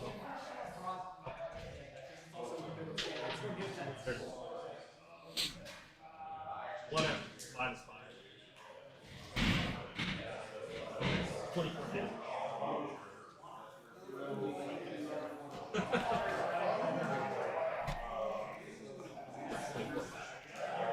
All right, so looking back through the discard pile again.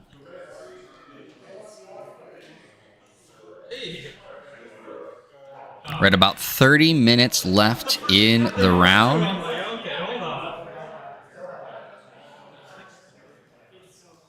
I'm playing a Rise practice.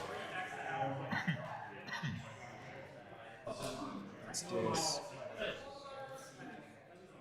Just checked, there's about a 20-second difference from the clock on screen versus what is left in the round. So we're about 31 minutes left in this round. There's the Arise that came down.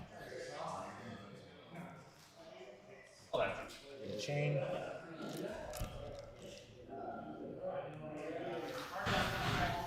All right, so does gain the chain off of the Arise.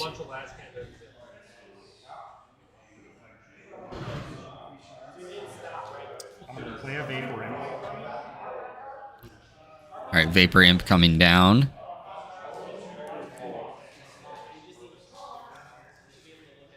I'm going to Infinity Strike my Vapor Imp. And then do 4 damage to all these.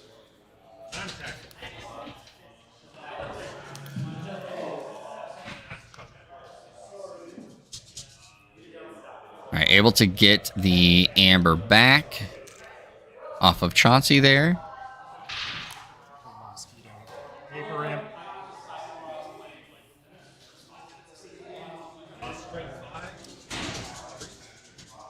I'm going to play Gift of Amber. All right, Gift of Amber coming down now.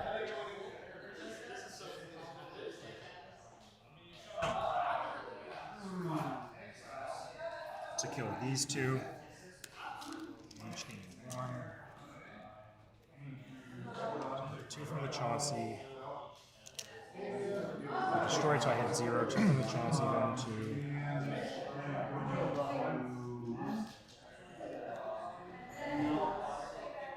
That should be 5.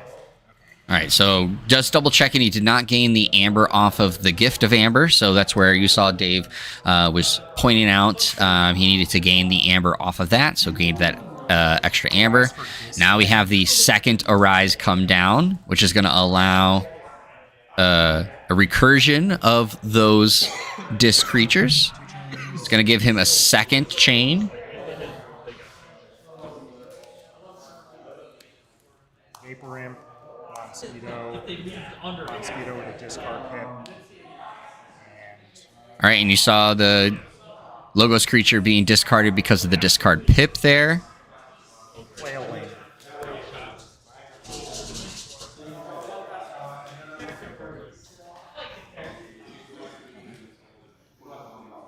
Then I'll draw 5 cards. KeyForge for 6. All right, and turn ends.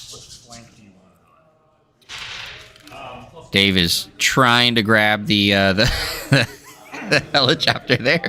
Finally got it. Sometimes those card sleeves can make picking up the cards a little difficult there. Dave finally got it over there. Switching sides on that side. That is, of course, with the turn ending, though, X-Ray able to forge his first key. And Dave, it looks like, I believe, is sitting on 5 amber. I don't think any of those ambers are stacked. I could be wrong with that.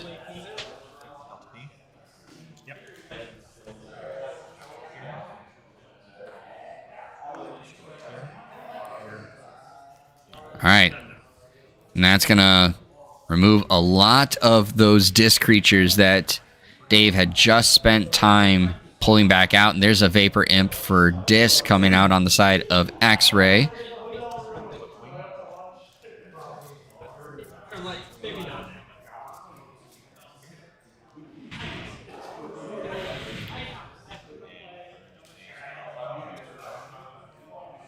All right, what does he hit? Oh, he hits the Vapor Imp.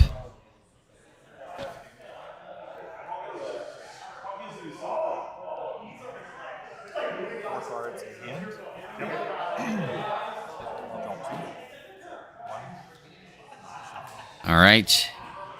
Turn end. X-Ray is going to be flipping his deck at this point. Has to draw 1 more. Dave has 1 more turn of a chain before he can shed that.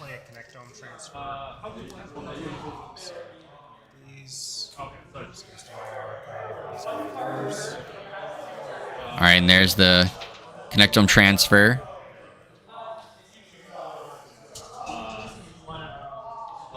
Information exchange, discard a gem to a vendor to steal 1.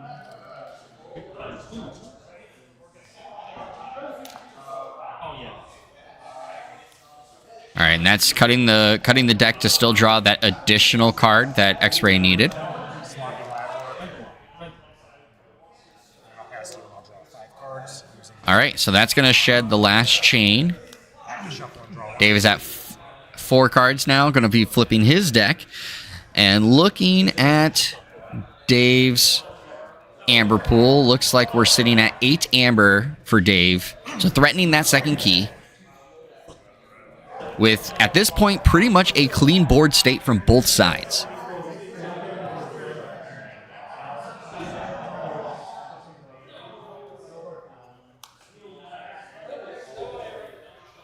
All right.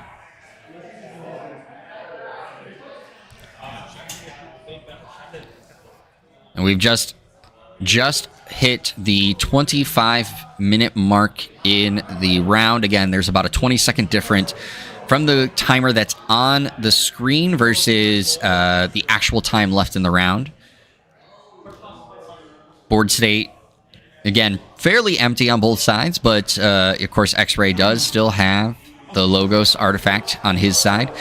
Both players with 1 amber, X-Ray with 2, or 1 key forged. X-Ray with 2 amber. Dave sitting at 8 amber. And again, Dave will be going into his next turn with 5 cards, shedding that last chain from the second Arise that did get played. And we'll see what X-Ray does this turn around. Just flipped his deck, so lots of cards at his disposal. I don't remember what is in his archives at the moment. I don't recall if he's picked up his archive since he put the Logos cards in there. So there's a chance that it has some Logos in the archives. His hand is hovering his archives, so I think he's debating on if he's going to pick them up or not. It looks like he decided against it. He was going to, and then said, never mind, and goes into a Geistoid turn here with Parabyte.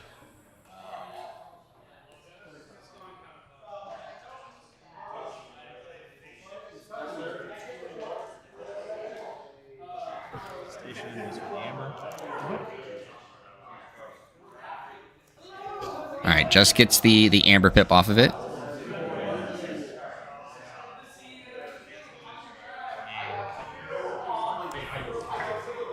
There's Colonel Slime.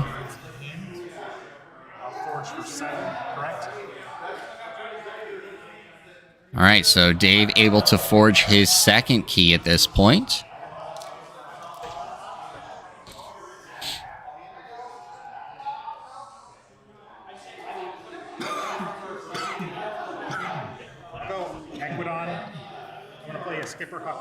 Going into an Equidon turn.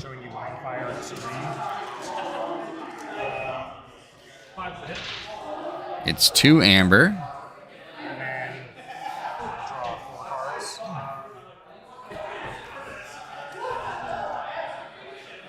All right.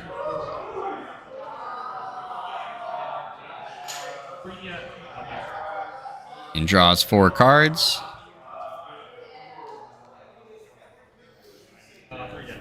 And back over to X-Ray.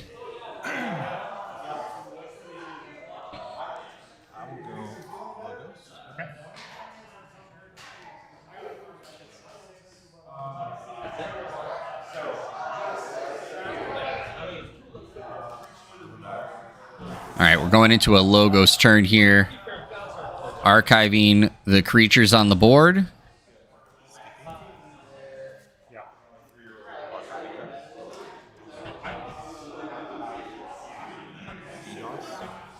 Ooh, and there's the DDoS on top of that with an Amber Pip and a Capture Pip.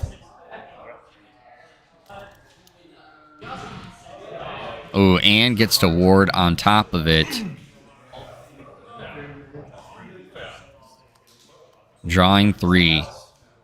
All right, so Dave taking a look at what's in the archives, what's been archived across the last few turns. All right, and there's another Connectome transfer, but the ward there is going to prevent impact from that right now.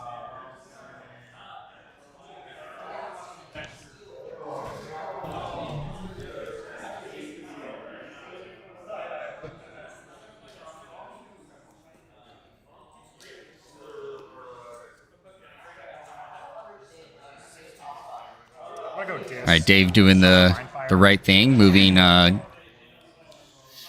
the archives away from his hand so that there was no indication of any mix-up there. All right, hits 2. All right, and the Delta P getting hit by it.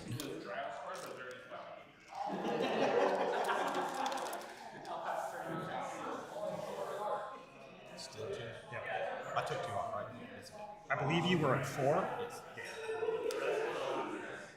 Then I'm going to discard Serene, and I'm just going to draw 2 cards. All right, and then tosses the other card, and then just ends turn, drawing back up. See a lot of Logos in hands now.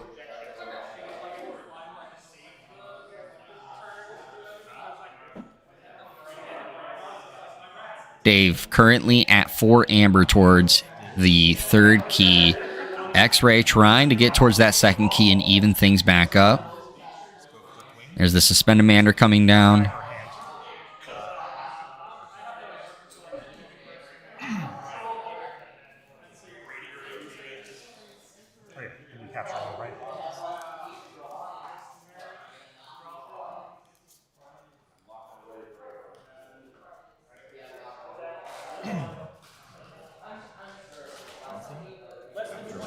All right, Chauncey coming down with a capture and a discard pip. Gonna take discard Berlick's Ponder, which is gonna activate the scrap effect. Getting the card back, or getting a card back, I should say, not the card. All right. And that appears to be it for the turn, so it looks like it's going to go back over to Dave. 2 amber just got stolen away, so now back down to 2 amber towards the third key. Go on logos. I'm going to start with a placeholder. All right, going to gain an amber. Gets rid of Chauncey, gets another amber back from it. Connectome transfer, which is going to get Dave up to 6 amber. It's not going to bounce Logos there because of the ward. Daughter coming down. DDoS on top of Daughter now. Check 7. I'll draw 5 cards. And now Dave is at check for his third key with 18 minutes left in the round, sitting at 7 amber. It's funny, my other one also has a capture pip. It is a DDoS off. Yeah.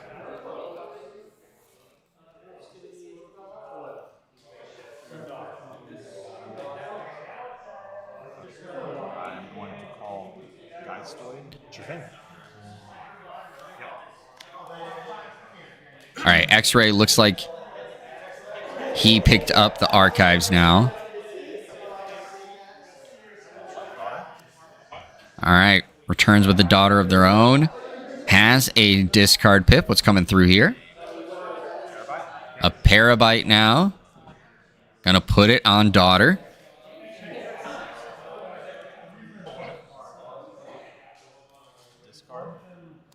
Colonel Slime going into the discard pip, which is going to capture another one because of the scrap effect. And that puts Dave just off of check. Another Colonel Slime being discarded. I'm trying to decide where he's going to go. Put it in on the Daughters. So Daughter now sitting with 2 captured amber. It looked like only 4 cards in Dave's discard pile, maybe 5.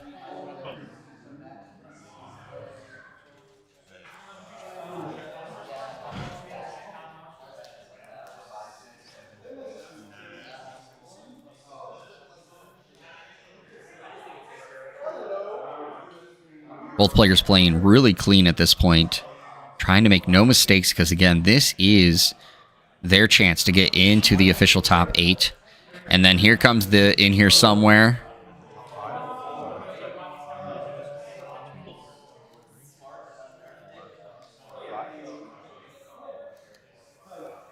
All right. Ended up 9.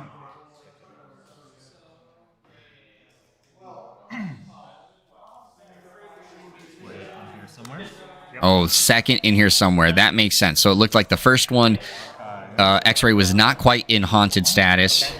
Not quite sure what he just grabbed there.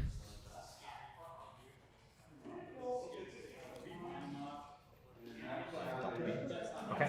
Can I see the Delta P real quick? Just wanna double check. All right, looks like they're looking at it. So there's the Delta P. The Delta P is at least the one that was just put on top there. Not quite sure what is the other one that was archived.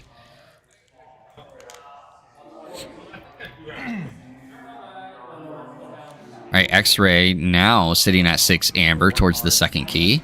Yep. And turn ends. Draw 3 up to 7. Because of Daughter. Yep. Makes sense, yes. The other In Here Somewhere probably was that second one because you are correct. The second In Here Somewhere is not sitting at the top there. Sorry, I thought I saw an 8th one there. This one before you picked it So up. good eye there, Floxum. I wanted to check.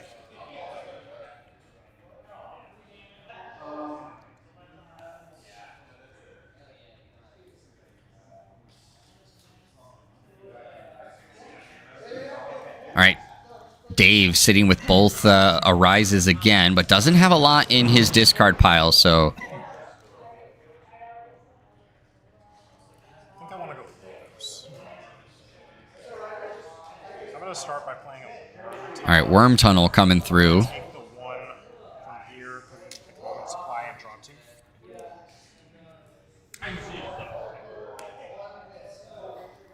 Able to draw up 2 more cards. Quantum Compass.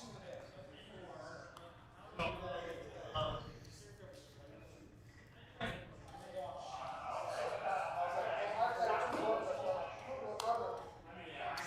going to fight the Terabyte. All right, going into the Parabyte. Archive. Yeah. Yeah.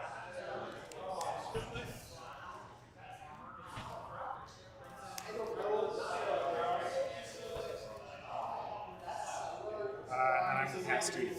Check at 6. Yep. All right, so back to 6 amber for Dave, threatening that 3rd key, but X-Ray going to be able to forge his 2nd key. And now things are really tight and interesting here. Dave is threatening that 3rd key, but X-Ray finally getting that 2nd key. Has a lot at play in his archives. All he needs to do is do just enough to get Dave off of 3rd key to at least keep things moving forward.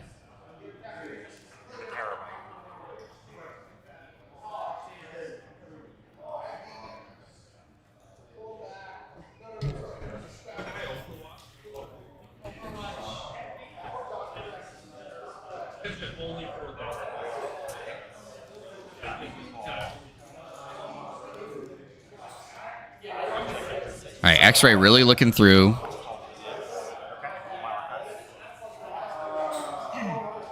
Looks like picked up the archives and the deck.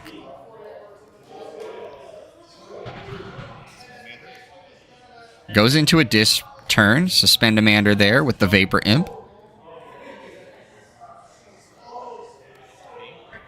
There's Delta P doing the capture again. I forgot that Delta P has a capture pip on it. So again, does enough to at least delay that 3rd key once again.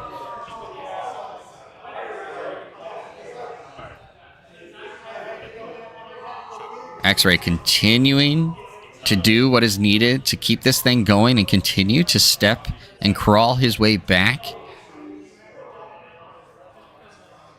to try and get closer and closer to that victory point. All right, Arise coming down now with the capture pip on it.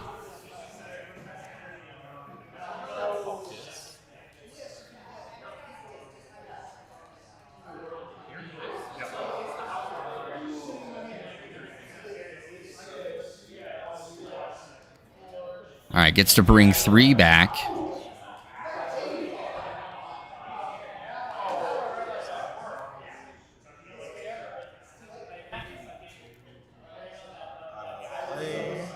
Of course, gains the chain off of the Arise there.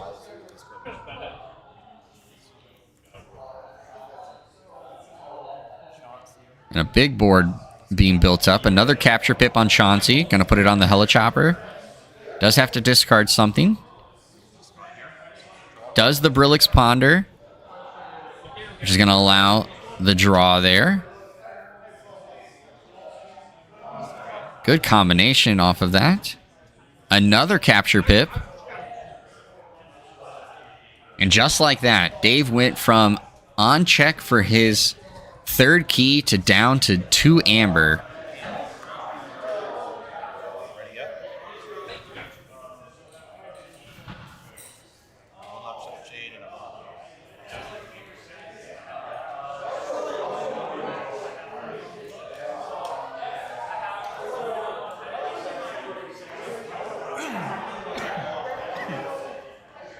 What a big turn there for X-Ray, and built up quite the board. All right, so that has a Dis Pip 2, so it's hard to say exactly if he went into Logos or if he went into Dis this turn. Code Vendor, change agent, limit discard, Alania, Charming. Actually, it's in a, seems to be in an Equidon turn, actually.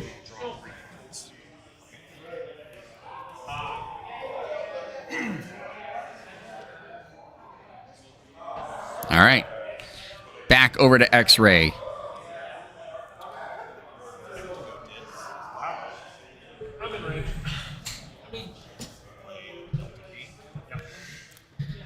Delta P coming down.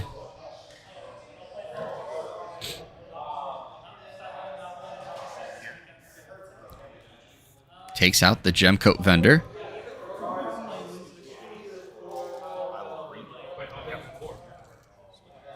So he definitely has multiple Delta Ps, because he has the one with the capture pip. That one doesn't have one.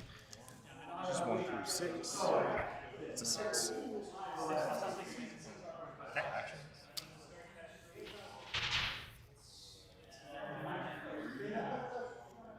I think that's the escape plan. Just got hit there from for Logos.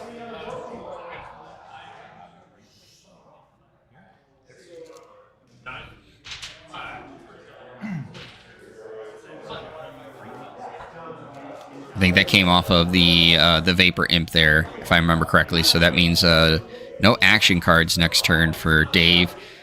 And here is a lot of reaping. Gonna get X-Ray up to... Oh, maybe doesn't. There you go.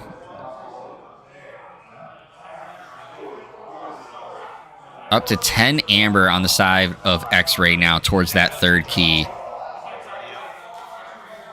So Dave has to figure out how to get him off of it check with no action cards. Under 7.5 minutes left in this game. Does Dave have the answer? I'm going to go with Logos. Activate Quantum Compass. We'll play a Neutron Shark. I'm going to blow up Quantum Compass. All right, Neutron Shark. Top card is an Infinity Strop. I'm going to blow up Change Agent and Suspendamander. Top card's a Vapor Imp.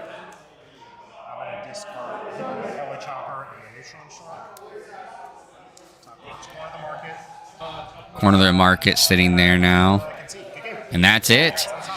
And X-Ray takes it and moves in through the play-in to get into the top 8. Taking down Dave Cordero here in the play-in. What a match from both these players. This is the third match in a row that I would say, actually, the entire stream matches have been where one player really seems to have things in control, move things forward, and then the other player just continues to slowly chip away until they crawl back in grab victory at hand. And this was another one where it really looked like things were really going well for Dave early on, and then as things progressed, X-Ray kept doing just enough to continue to move things forward and finally walk away with the victory to move into the top 8. So, of course, that was your play-in matchup here to get into the top 8. As I made mention, we were going to talk a little bit about the rest of the tournament, how things went, because, of course, we were waiting on some of the other matchups. And, of course, timing for last round went towards the end, so we didn't have as much time to come back and talk through the setup here. So this is how the qualification has gone down when it comes to the sealed tournament, and then I'll also talk about these play-in games and the reports that we have from those. So in your top cut, you have Dr. Sheep, Captain Crispy, Drazcor, Zenzi Zenik, Pete, Dr. Sheep, Captain Crispy, Drazcor, Zenzi Zenik, and Sunday. And then in your play-in matches, you had Dave Cordero and X-Ray, which we just saw X-Ray winning that, so he has officially moved into the top 8. You had Tobinator taking on Pete in the other play-in. Pete won that one, now going to be facing Zenzi Zenik in the top 8. And then you saw Mammon DG take on I Am the Wookiee in the other play-in matchup, with Mammon winning, going to now play Sunday in the top 8. So First off, congratulations to those that did qualify for the play-in. That was Dave, Cordero, X-Ray Creator, Tobinator, Pete, I Am the Wookiee, and Mammon DG. Congratulations to them to making it into the play-in matches. And a congratulations to X-Ray Creator, Pete, and Mammon DG for then winning the play-in match and getting themselves into the top 8.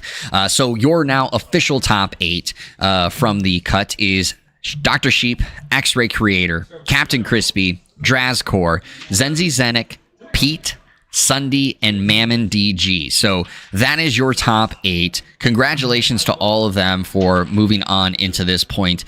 And now, because of how we run things, is we are going to be playing this top 8 matchup here in a short bit. So because of that, don't go too far, everybody. Make sure you have some water, some pop, some whatever you like to drink to keep yourselves hydrated for this matchup, because we're going to have some top 8 action from KeyForge Vault Tour Roseville 2025 here very, very shortly. We'll be right back. Don't go too far.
Hello, everyone, and welcome back to the stream. I am here with Tobinator, kicking off the top 8 for the sealed tournament here at Roseville, Minnesota.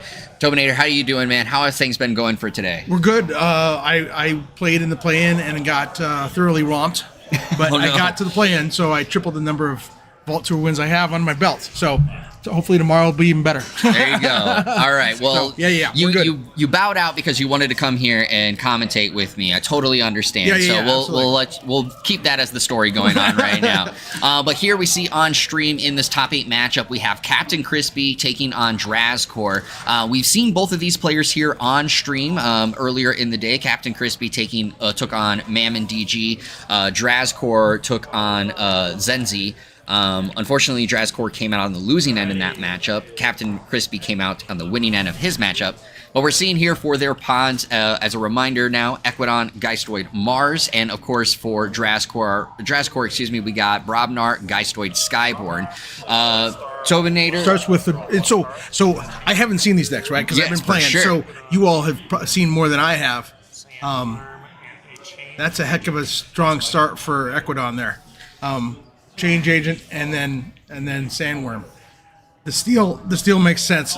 Dreadstar alone is actually it can be very interesting. Like in sealed, it can be very powerful just to lose that one amber. But I see there he's got against all flags. Skyborn is, as the saying goes, and I don't know if I necessarily agree with it, but as the saying goes, if Skyborn is in the sealed, you got to assume a red line.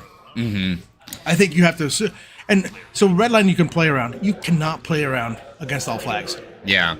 And I will tell you, because we do know this from the earlier matchup, is Drazcor does have a red line in there. He also has in his Geistoid pod a Return to Rubble, which came into play a lot during his matchup against Zenzi. We'll, of course, see if that ends up coming into play here. Okay. But the Junk Restoration coming down now from Captain Crispy. Yep. And there's the Horoscope.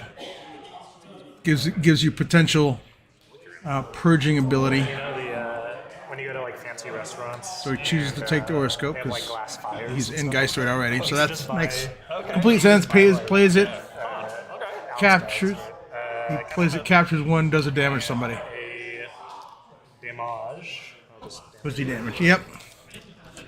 All makes sense. All standard stuff here. Deck for fun. Haunting deck. I don't think anybody's haunted yet.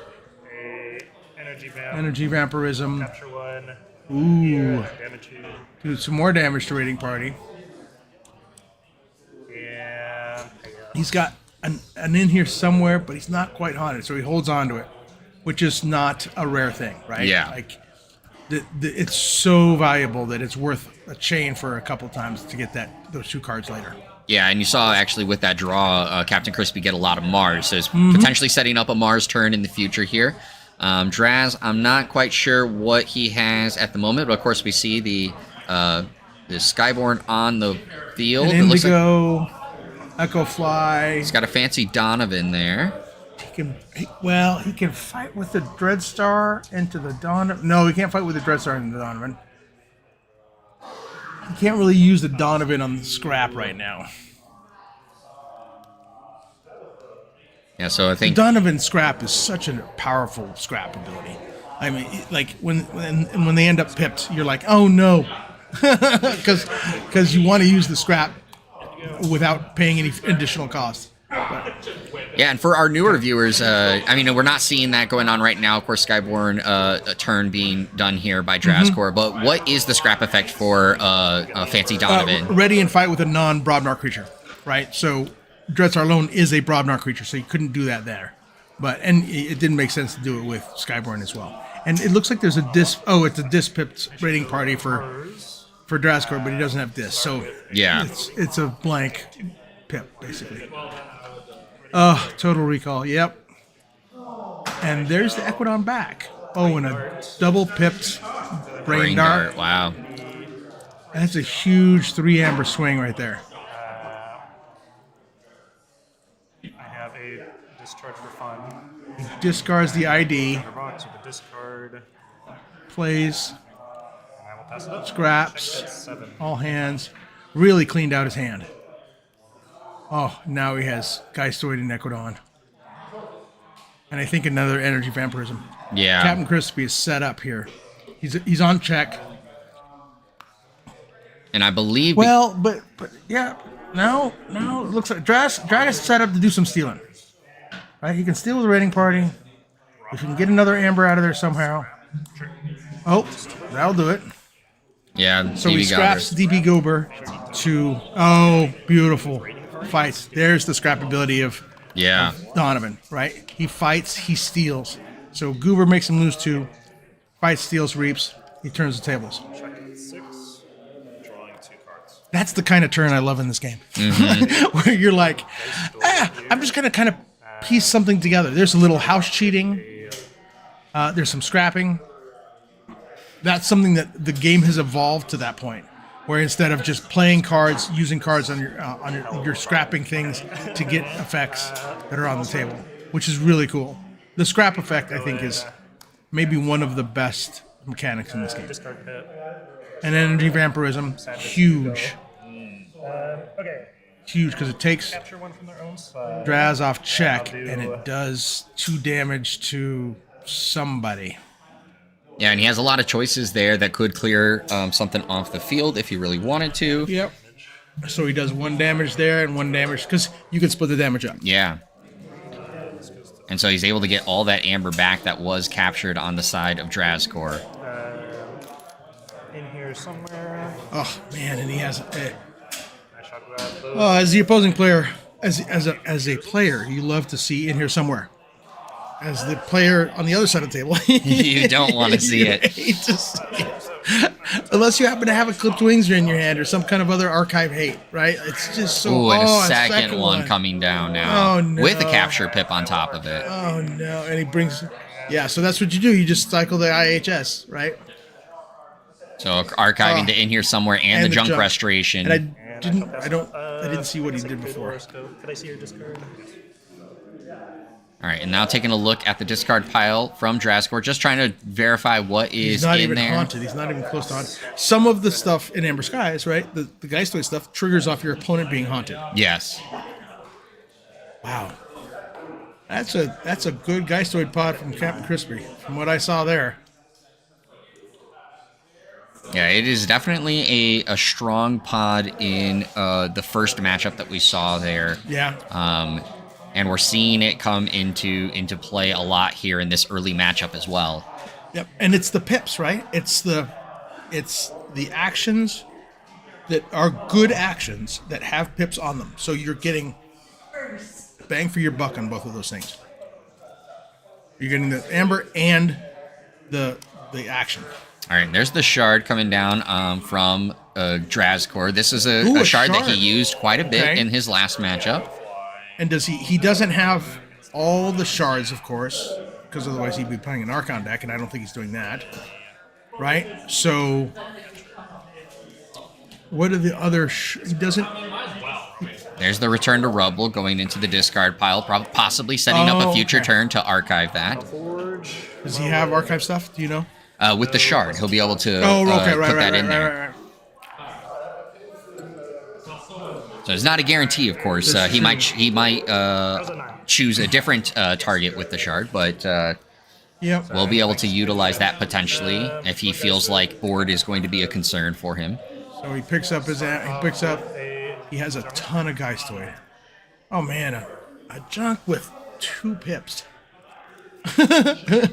Yeah. Oh, well, do you take any of that? Grab the Janute there because it looks like it does have a Geistoid pip on it. Oh, does it? Okay. Oh, and he has a shard of his own. Let's start with a Energy Vampirism. So he does an Energy Vampirism again. And here's where Drazkor's up against it, right? Captain Crispy is playing Geistoid, getting Amber and doing things. Yeah. It's just not getting Amber and the card fizzles. It's getting Amber and doing things that forward his game. reap and finish him off. Let's see, 3 damage. All right, able to get rid of the Thought Catcher off of that. Yep. Energy vamp. And Another energy vampirism coming down. 2 energy vampirisms, 2 in here somewhere, and a junk restoration. Yeah. Yeah. I understand why he's top 8. It's a strong, strong pod. And that's the thing. When you have a strong Geistoid pod with 2 in here somewhere, you don't have to move out of Geistoid too often. Mm-hmm. Right? You can just stay there.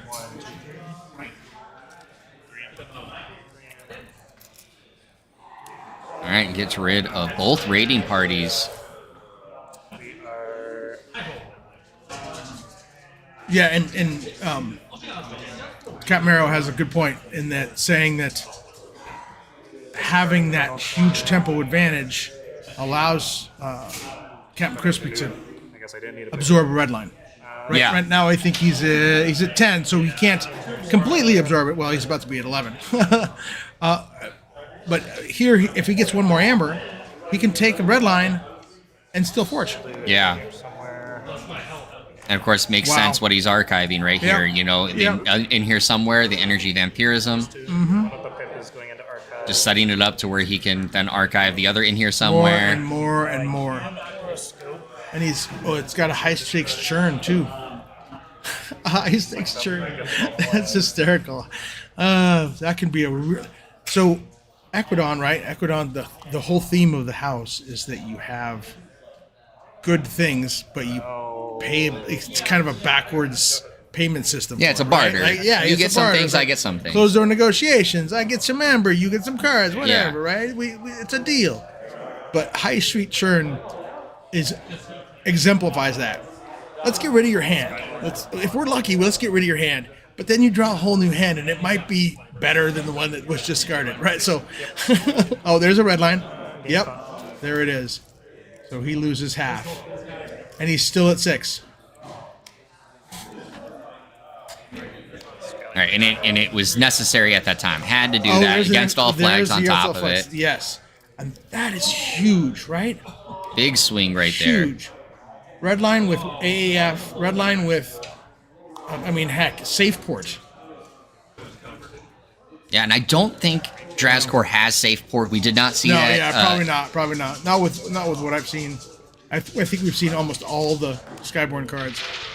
Yeah, it's one of the. It's the thing where in his last turn, as I said, the return to rubble became so important. He was constantly putting cards back in his deck Right. that it was always hard to judge. Did we see everything in his deck? Right, and I right. don't think we ever saw safe ports, so I don't think he has one.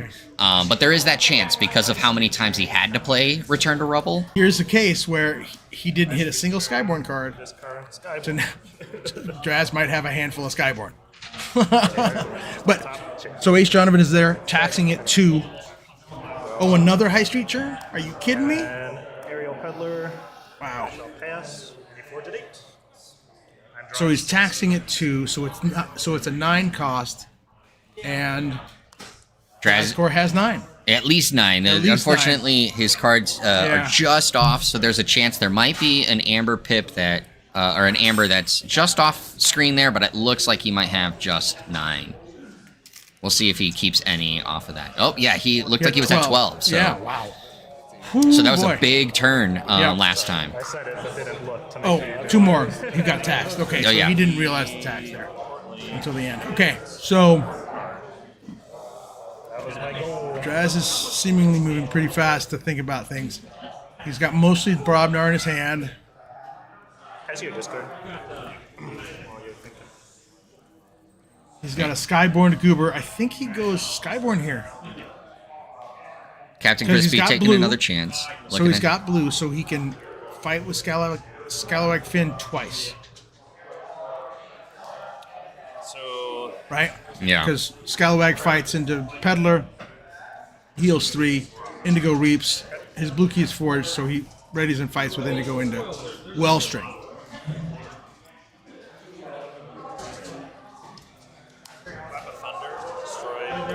Oh, goes Oh, he into a doesn't even have Brobnar to do turn. that. Yeah. He doesn't even have to do that. And then he enrages the Sandworm, making sure that Sandworm is going to go away Yeah. as it gobbles up one of his own creatures. All right, there's Goober coming down.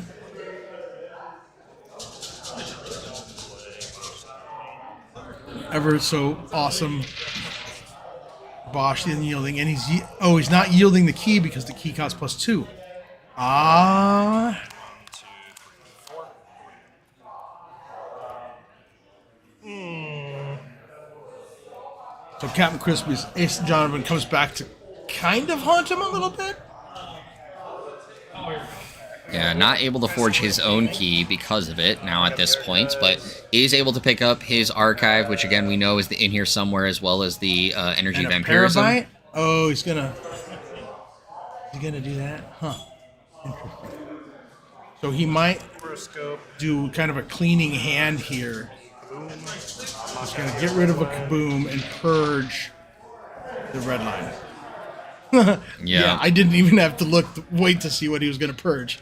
Purge red line. Yeah, and Captain Crispy kept looking at that discard pile, so I know he was very much trying to make sure, is it in there, so that I know exactly what I'm going to do during my turn.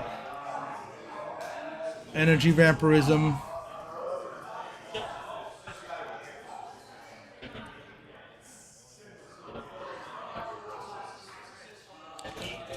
Oh, a discard pip. Okay. Yeah. Damage. We'll do it onto. All right, so trying to figure out where he's going to put the damage. Yeah, Draskor has 2 self healers here. Why 2 damage? Terabyte capture onto I don't know. Peddler. In here somewhere. Ugh. Capture onto. With the capture pip, so going to take another Amber away from Draskor. And put it on Peddler in the hopes that he can forcing Draskar to take care of Peddler, lest Peddler come to Draskor's side and then gives up the Amber to Captain Crispy, right? Yep. Oh, so And- many good cards to choose from. And yep. I was expecting him to do these two. I know he was considering some others, but it kind of felt like this is what he was setting up, is to continue to recur these over and over. And so of course does the same thing, puts his second in here somewhere, as well as the energy vampirism. The second in here somewhere with the second pip. He's got it in here somewhere right there on the top with the capture pip. Yeah. But he's putting the Amber back in his deck. Ooh. Okay, so Parabyte plus Ariel plus Ace Jonathan and Ariel Peddler. There's a lot. It costs a lot for Draskor to forge a key at this point. Yeah, he's got to find a way to deal It's what, with that. 12. Yeah, it would be 12.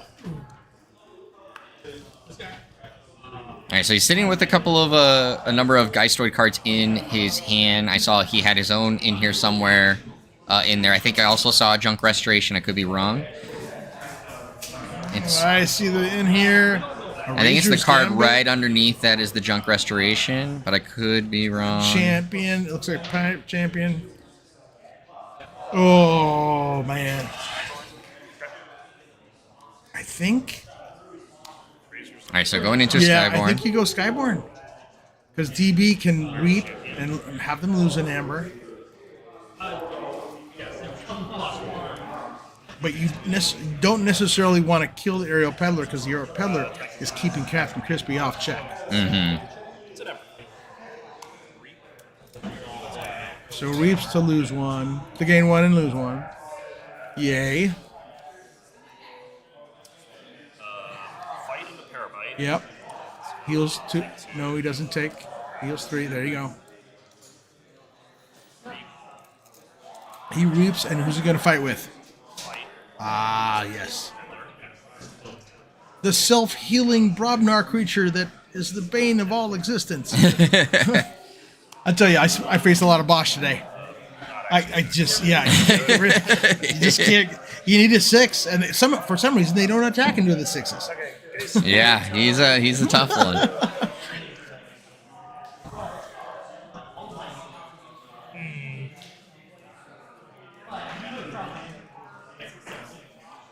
All right, so Razor's Gambit is out there. Razor's Gambit allows him to ready and fight with a Skyborn creature, and because his blue key is forged, he does it twice.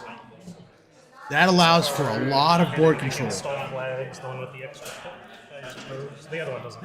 Oh, and he's in Geistoid. Double check, but uses the horoscope to purge against all flags by discarding the Watney's calculation. Big deal. Yeah, he can. If he can use the Mars cards to clear out the good stuff out of Draz's, that's a big deal. Yeah. Oh, another all Equidon turn, except for Janet. I think has the Geistoid pip. Yep. So she might take her again. Yep. I think we've seen this before. I think if we wind back the tape, we see exactly the same thing happening. I think we have. Oh man, We're getting close to seeing the same archiving going on here. If you can find a way to get into the haunted status. Yeah, okay. Discard. All right, so just uses that to toss the Janute. Capture 1. captures. Does Discard a card. Discard trade secrets.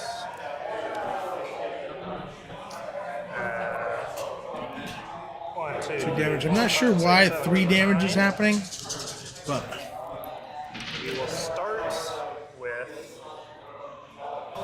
in here somewhere. oh man, just recumbent deck. Not Just archive. keeps doing the same things. All right, and using the first one there to, of course, get back into haunted status, and here's the second one to immediately. Oh, That's that's haunting deck. So Yeah, now not he using gets it to purge yet. something, and he gets the purge. is second The against all flags, and I kind of figured that was coming. And then there's now the in here somewhere to, of course, what I imagine will be the in here somewhere as the energy vampirism as well, but maybe not. Nope, goes with the junk restoration this time. Yeah, that might be a mistake. I think he goes Oh. with in here somewhere instead. There's 3 cards there. Archiving 3 cards. Check at 8. Archiving 3. Yeah, I'm not quite sure what the Did we miss third that? archive card was for. Shard for the third. That makes sense. Oh, okay, Yes. gotcha. Okay. Yes, thank Okay. you, DataForge. We both have forgotten about the shard being on the field right now for both sides. And he just did it all at once. Yeah. Yeah, because of the hand not going down on the shard to indicate that he was using it, I think it just confused us both for a second there. Yeah, and he just out of expediency, he just said, "No, I'm going to use the shard to do this." Yeah. This back. So we're missing that tabletop. Very good. Very nice. Very nice. I don't even know if I could. We'll figure it out. All right. Now, on one side of the table, for Crispy, he's been utilizing Geistoid. We haven't seen Geistoid from Draz for a while because he's been having to fight uphill with his Skyborn. So I think now we're seeing a Geistoid turn come. Maybe this is the turning of the tide, although it might be a little too much too late at this point. Or too much too late. Or much too late. I'm tired. it's been a long day. All right, we're playing the in here somewhere. What is he doing? No, he can't return to Rubble Okay, junk restoration. and destabilizer. Yeah, and I feel like that would have been one where he grabs the red line or the against all flags if they weren't purged out. Then there's the Parabyte, but it really dwindled his choices there. Parabyte. He puts one on Parabyte. So this is going to be a 9 amber key, and Crispy has it unless Draz captures one more, because Crispy's sitting at 11.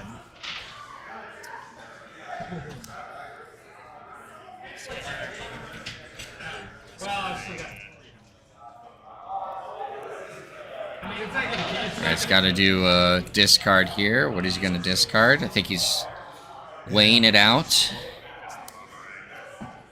The Boomerang is the one he takes out. That's unfortunate. Uses the You shard. don't really ever want to discard pipped specific creature control. Yeah. So he's got to have some good cards in his hand. Yeah, so he ended up archiving off the shard in here somewhere. So probably trying to set himself up for another Guy Story turn soon. Yep, there's the Junk Restoration in here somewhere. You said the Destabilizer. Is that the Ace John? Yeah, the Ace John isn't still in place, so he's not a check because of the Parabyte. Mm-hmm. So the Parabyte makes it +3. Donovan makes it +5. So it looks like he's going to forge for 11. That's an expensive key for Crispy. Yeah. But it does, of course, get him one step closer to victory. If once the forge happens, we're sitting at 20 minutes left in the round. We're going to just do a quick double check to see how close the on clock is. So we're at 19 minutes, actually. So we're about a minute off from the official start time to the time you see here in the clock. From our angle, it's very, very. We cannot hear when they announce the start time, so I try to do my best with starting those. So we're about a minute off. So keep that in mind. With 18 minutes and about 40 seconds left in the round. So why didn't he? I'm missing something. Maybe there was another Amber on there that I'm missing, but he didn't forge. 2, 3, 4, 5. I see 11 possible. So he must have been missing it by 1.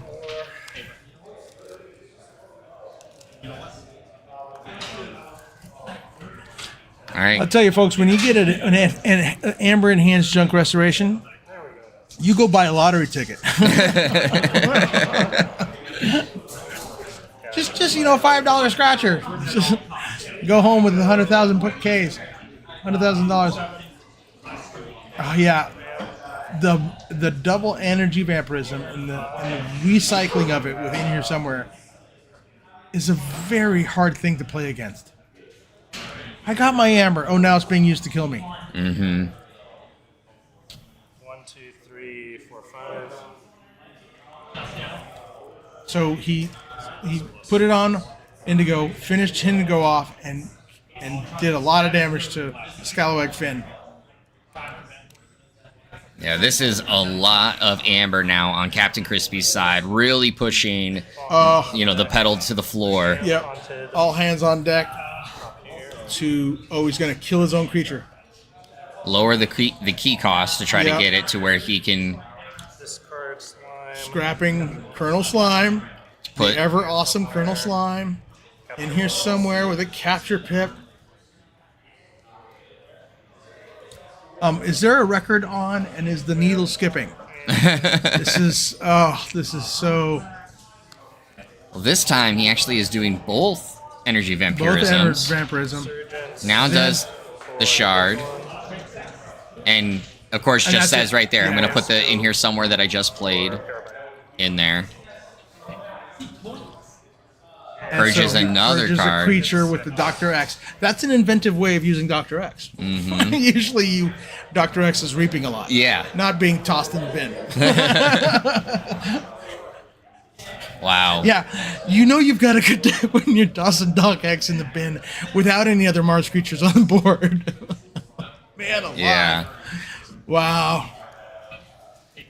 And so right now with Jonathan being removed from the board and no Parabyte there, we're back to normal key costs.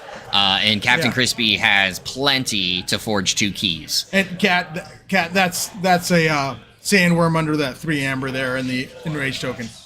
That's what that is. He got rid of his own Ace Jonathan to reduce the tax because he knew he could capture stuff from Drazkor to prevent him from forging this turn. Yeah, a cool 21 Amber. I think that's about right. 6, maybe even 24 Amber? Can't tell. Those are those small pieces. We got 6, 12, 18, and then it looks like 4, 1, 2, 3, 4, so 22. Yeah.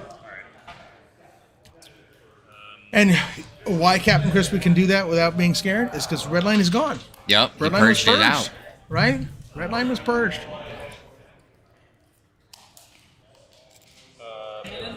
Manifestation.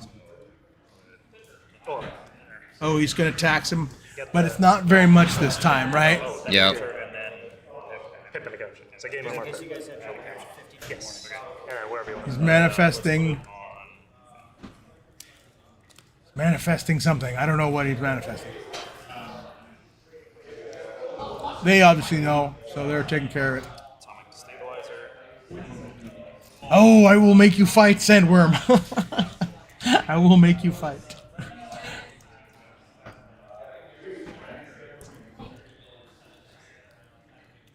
But at this point, it's almost academic because he's got Crispy has so much amber. Him losing 4 is not going to be a big deal. It actually, the capturing from Drazgor to maybe prevent him from forging a key, that's kind of sucky. Mm-hmm. Right? So I understand the destabilizer as a swing play. Maybe it comes back and helps him out, but it's tough. Yeah, it's the factor of Draz is not the one that's forging a key right now to put himself in threat for that third key. Yep. It's he's at the back foot knowing Captain Crispy is going to forge the second key, and he has to find a way to stop that third key, even to give himself a chance to try to finish this out. Yep. So he forges, and it looks like he's forging Parabytes out there.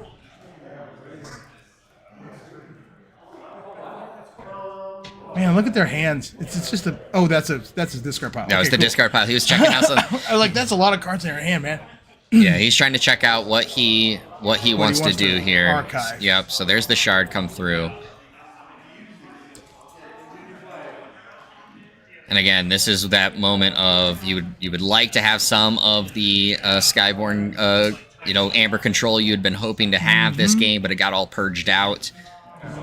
Forge for 6, 7, 8, 9, 10. What was that? What's that card?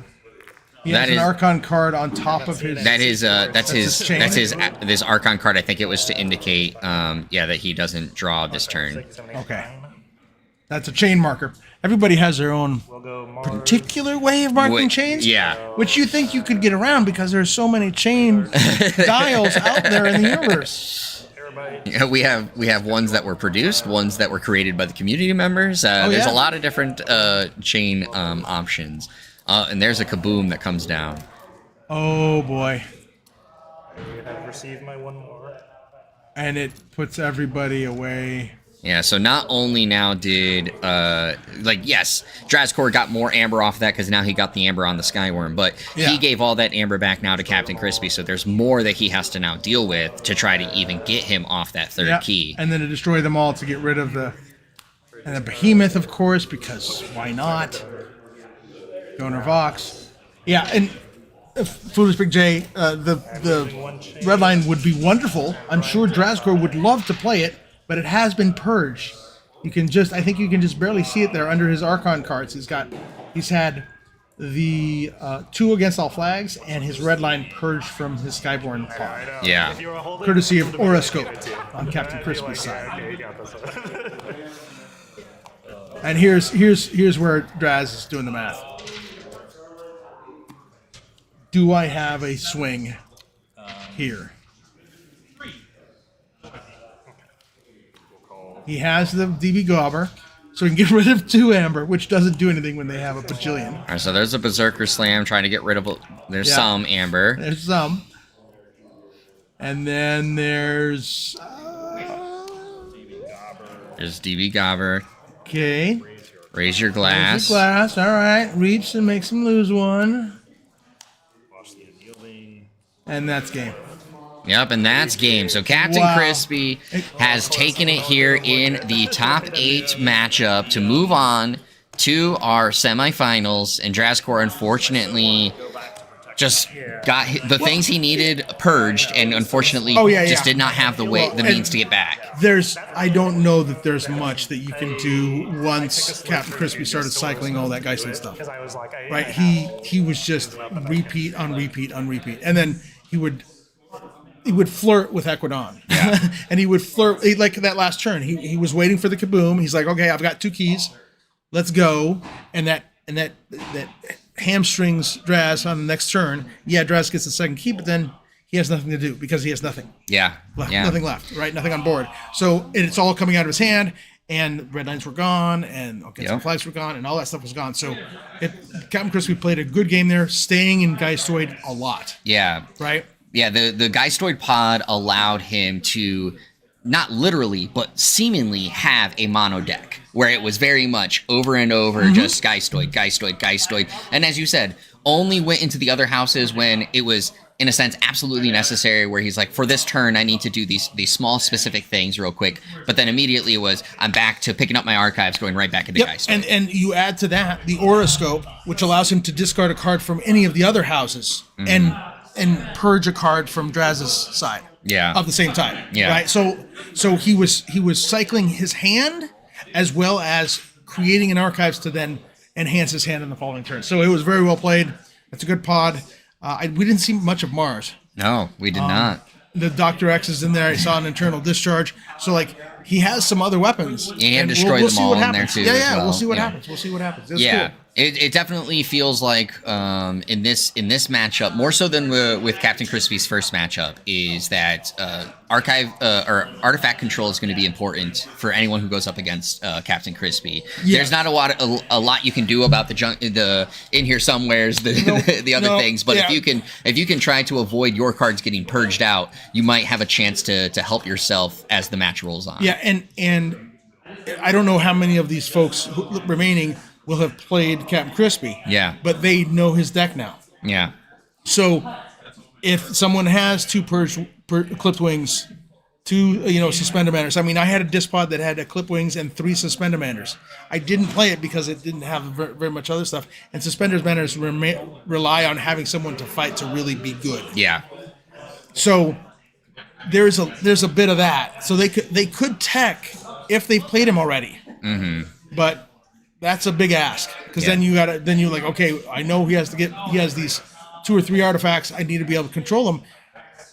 But at what cost, right? Mm-hmm. You bring in the artifact control, you lose something else. Yeah. There's a reason they got to the top 8 with the decks they have. If they start messing with it too much to try to get through the top 8, they might risk their position even more, their strength even more. So yeah, we'll see. well, and it's to that point, of course, you're looking at when we're now at this stage of the game, it is a single elimination, right? Absolutely. So like those that are winning are probably riding on, well, this deck is carrying me, I'm going to stick with this. So if they went into the semifinals here, they're probably not really adjusting their deck unless something really dramatically changed, or they might have a equally as good pod to slot in to try to go through the semifinals. But of course, you never know. When you're playing with sealed, you're stuck with what you got. Yeah, and it's historically it doesn't happen. Yeah. But every once in a while, people will say, you know what, this isn't quite working for me. I'm going to do this. I'm going to go this other way on a pod here, on a pod there,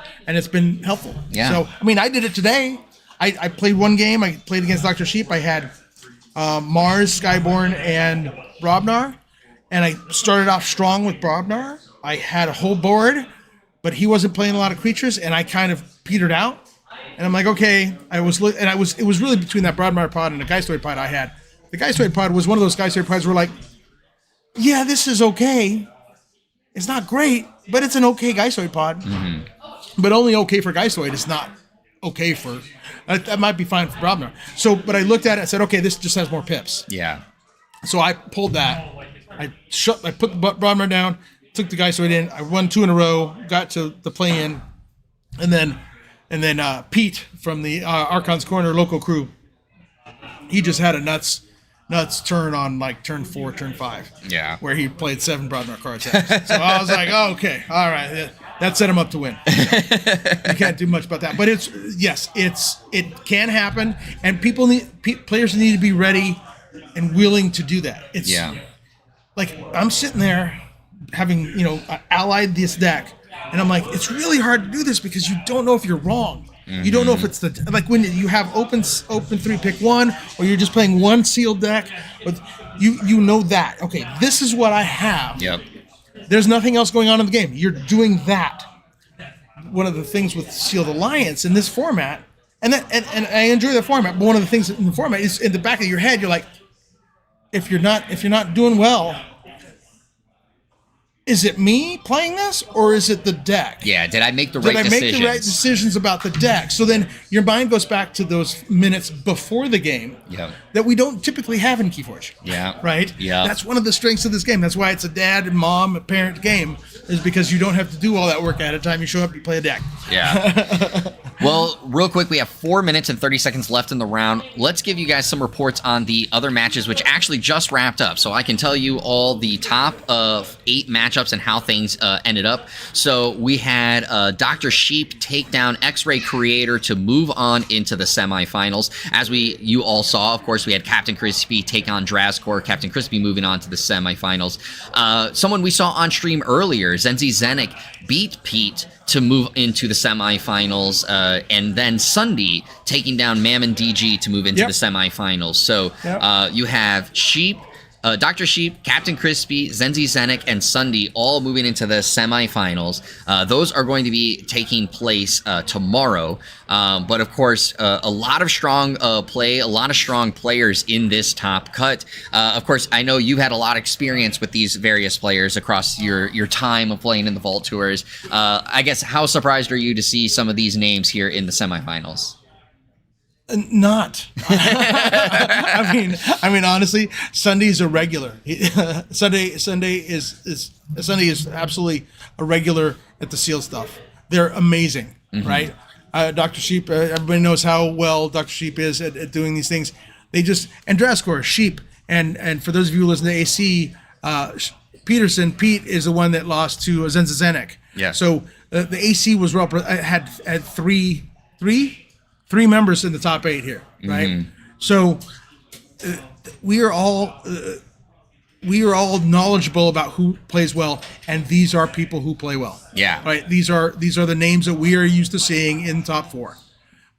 It's a small gathering. It's a smaller vault, but that's fine. These as we saw, these are still high quality games with a lot of skill involved, and I enjoyed watching that one. So that's very cool. Awesome. Well, yes, that's what I've been saying all day, is that, yes, of course, the numbers are not exactly what we would love to have for a Vault Tour, but the competition level, the height of player skill is very high here at this Vault Tour. So it still is going to be a drag out fight to see who is going to be crowned a Vault Warrior. So I want to say, Tobinator, thank you so much for joining me here for the stream. It was very appreciative. And thank you all for tuning in here to the stream. This is going to be it for tonight's stream. We will be back tomorrow for the Archon and Alliance tournament. So make sure that you guys come back tomorrow morning. Make sure that you guys are all ready, because we have a lot more KeyForge action coming to you guys from Roseville, Minnesota for Vault Tour 2025. For the last time tonight, I've been Jeremy Culver. This is Tobinator, and we'll see you all tomorrow in the Crucible.